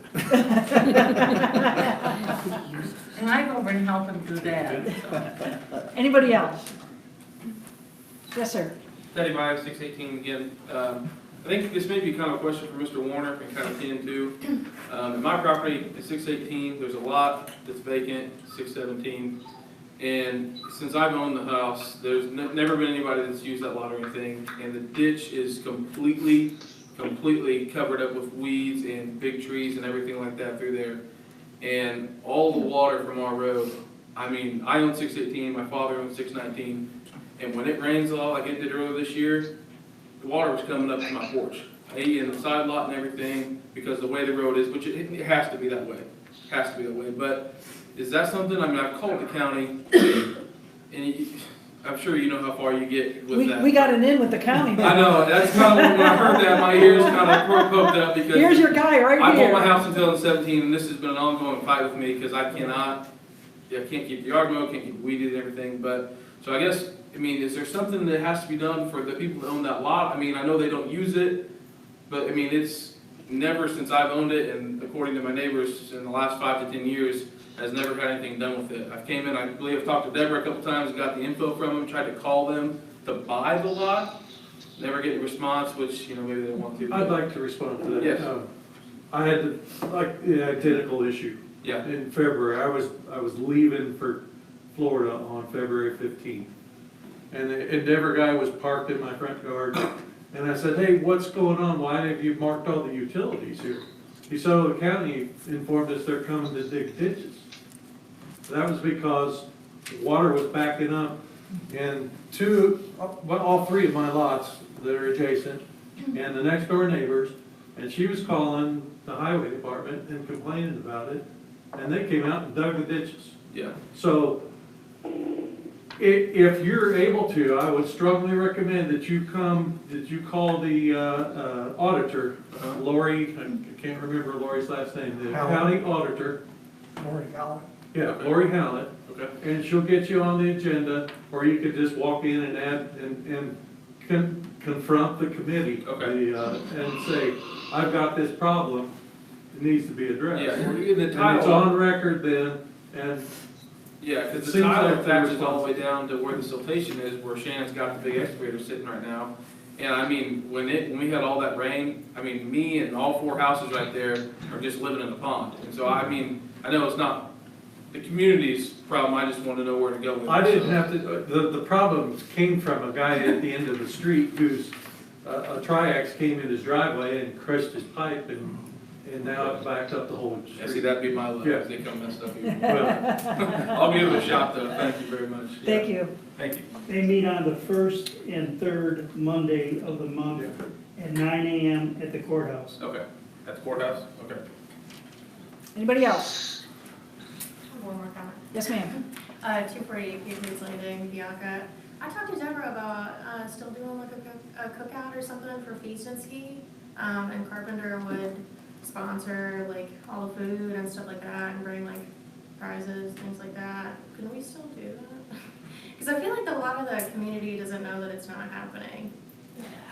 Like, we're still gonna be on We it. try to communicate in every Okay. way that's as available to us, and you're right, there's still a lot of people that aren't aware of it, so we'll have a lot of people here probably anyway. Yeah. So, I don't know, what you guys thought? Well, I'd like to address it. I talked to Kit Hoops, I think it was Friday, and they're obviously not doing the feast and ski, but the band has been scheduled for that day. And he recommended and I told him, I hadn't met you yet, but I told him that you had contacted about having some kind of an event day or something like that. So I told him that I would get with you to see if it's something you wanted to do, some kind of a cookout event, that kind of thing, where we could still have a community day, if you will, to still have the band. You know, we want to have a feast and ski, you know, the ski show and all that kind of stuff, but, you know, it could be a thing that if your company wants to do some kind of a cookout event, charge people $5 a plate, and apply it towards the marina project. I think it'd be great. That's really what I'm thinking, it's not even like church people, but just have like donations for the marina. A few years ago, we had a similar situation where we couldn't support the Feast and Ski for that year either, but Shannon McCullough and McCullough Real Estate, they came together and they put on a really great spread for everybody too. No fee at all, but there was a donation booth, and I think they filled it up just about the whole way, so I think people are really excited just for opportunities like that to come together and just hang out, so yeah, if you and Ken want to work together on that and figure out what you want to do, and you can start trying to line up some communications and stuff, and maybe some of the committees will also want to be involved, I don't know. Exactly. Opportunities for other fundraisers to be going on at the same time, and donations, so appreciate that. Yeah, I love Cool. Anybody else? If not, I will take a motion. Motion to adjourn. Second. All in favor? Aye. Thank you, everybody. Have a great day, evening. Thanks, Jimmy. Thanks, Paul. Are we gonna have exec or not? No, I think we're good for tonight, guys. Okay, good. All right. Have a good night, fellas. Hey, I appreciate you dialing in on your vacation. All right, well, I actually didn't dial in, I'm used to the hotel waiting. Yeah, I know. Thanks for this meeting. Well, we'll talk about expensive then, maybe. Okay. All right, take care, guys. Bye, Paul. Yeah.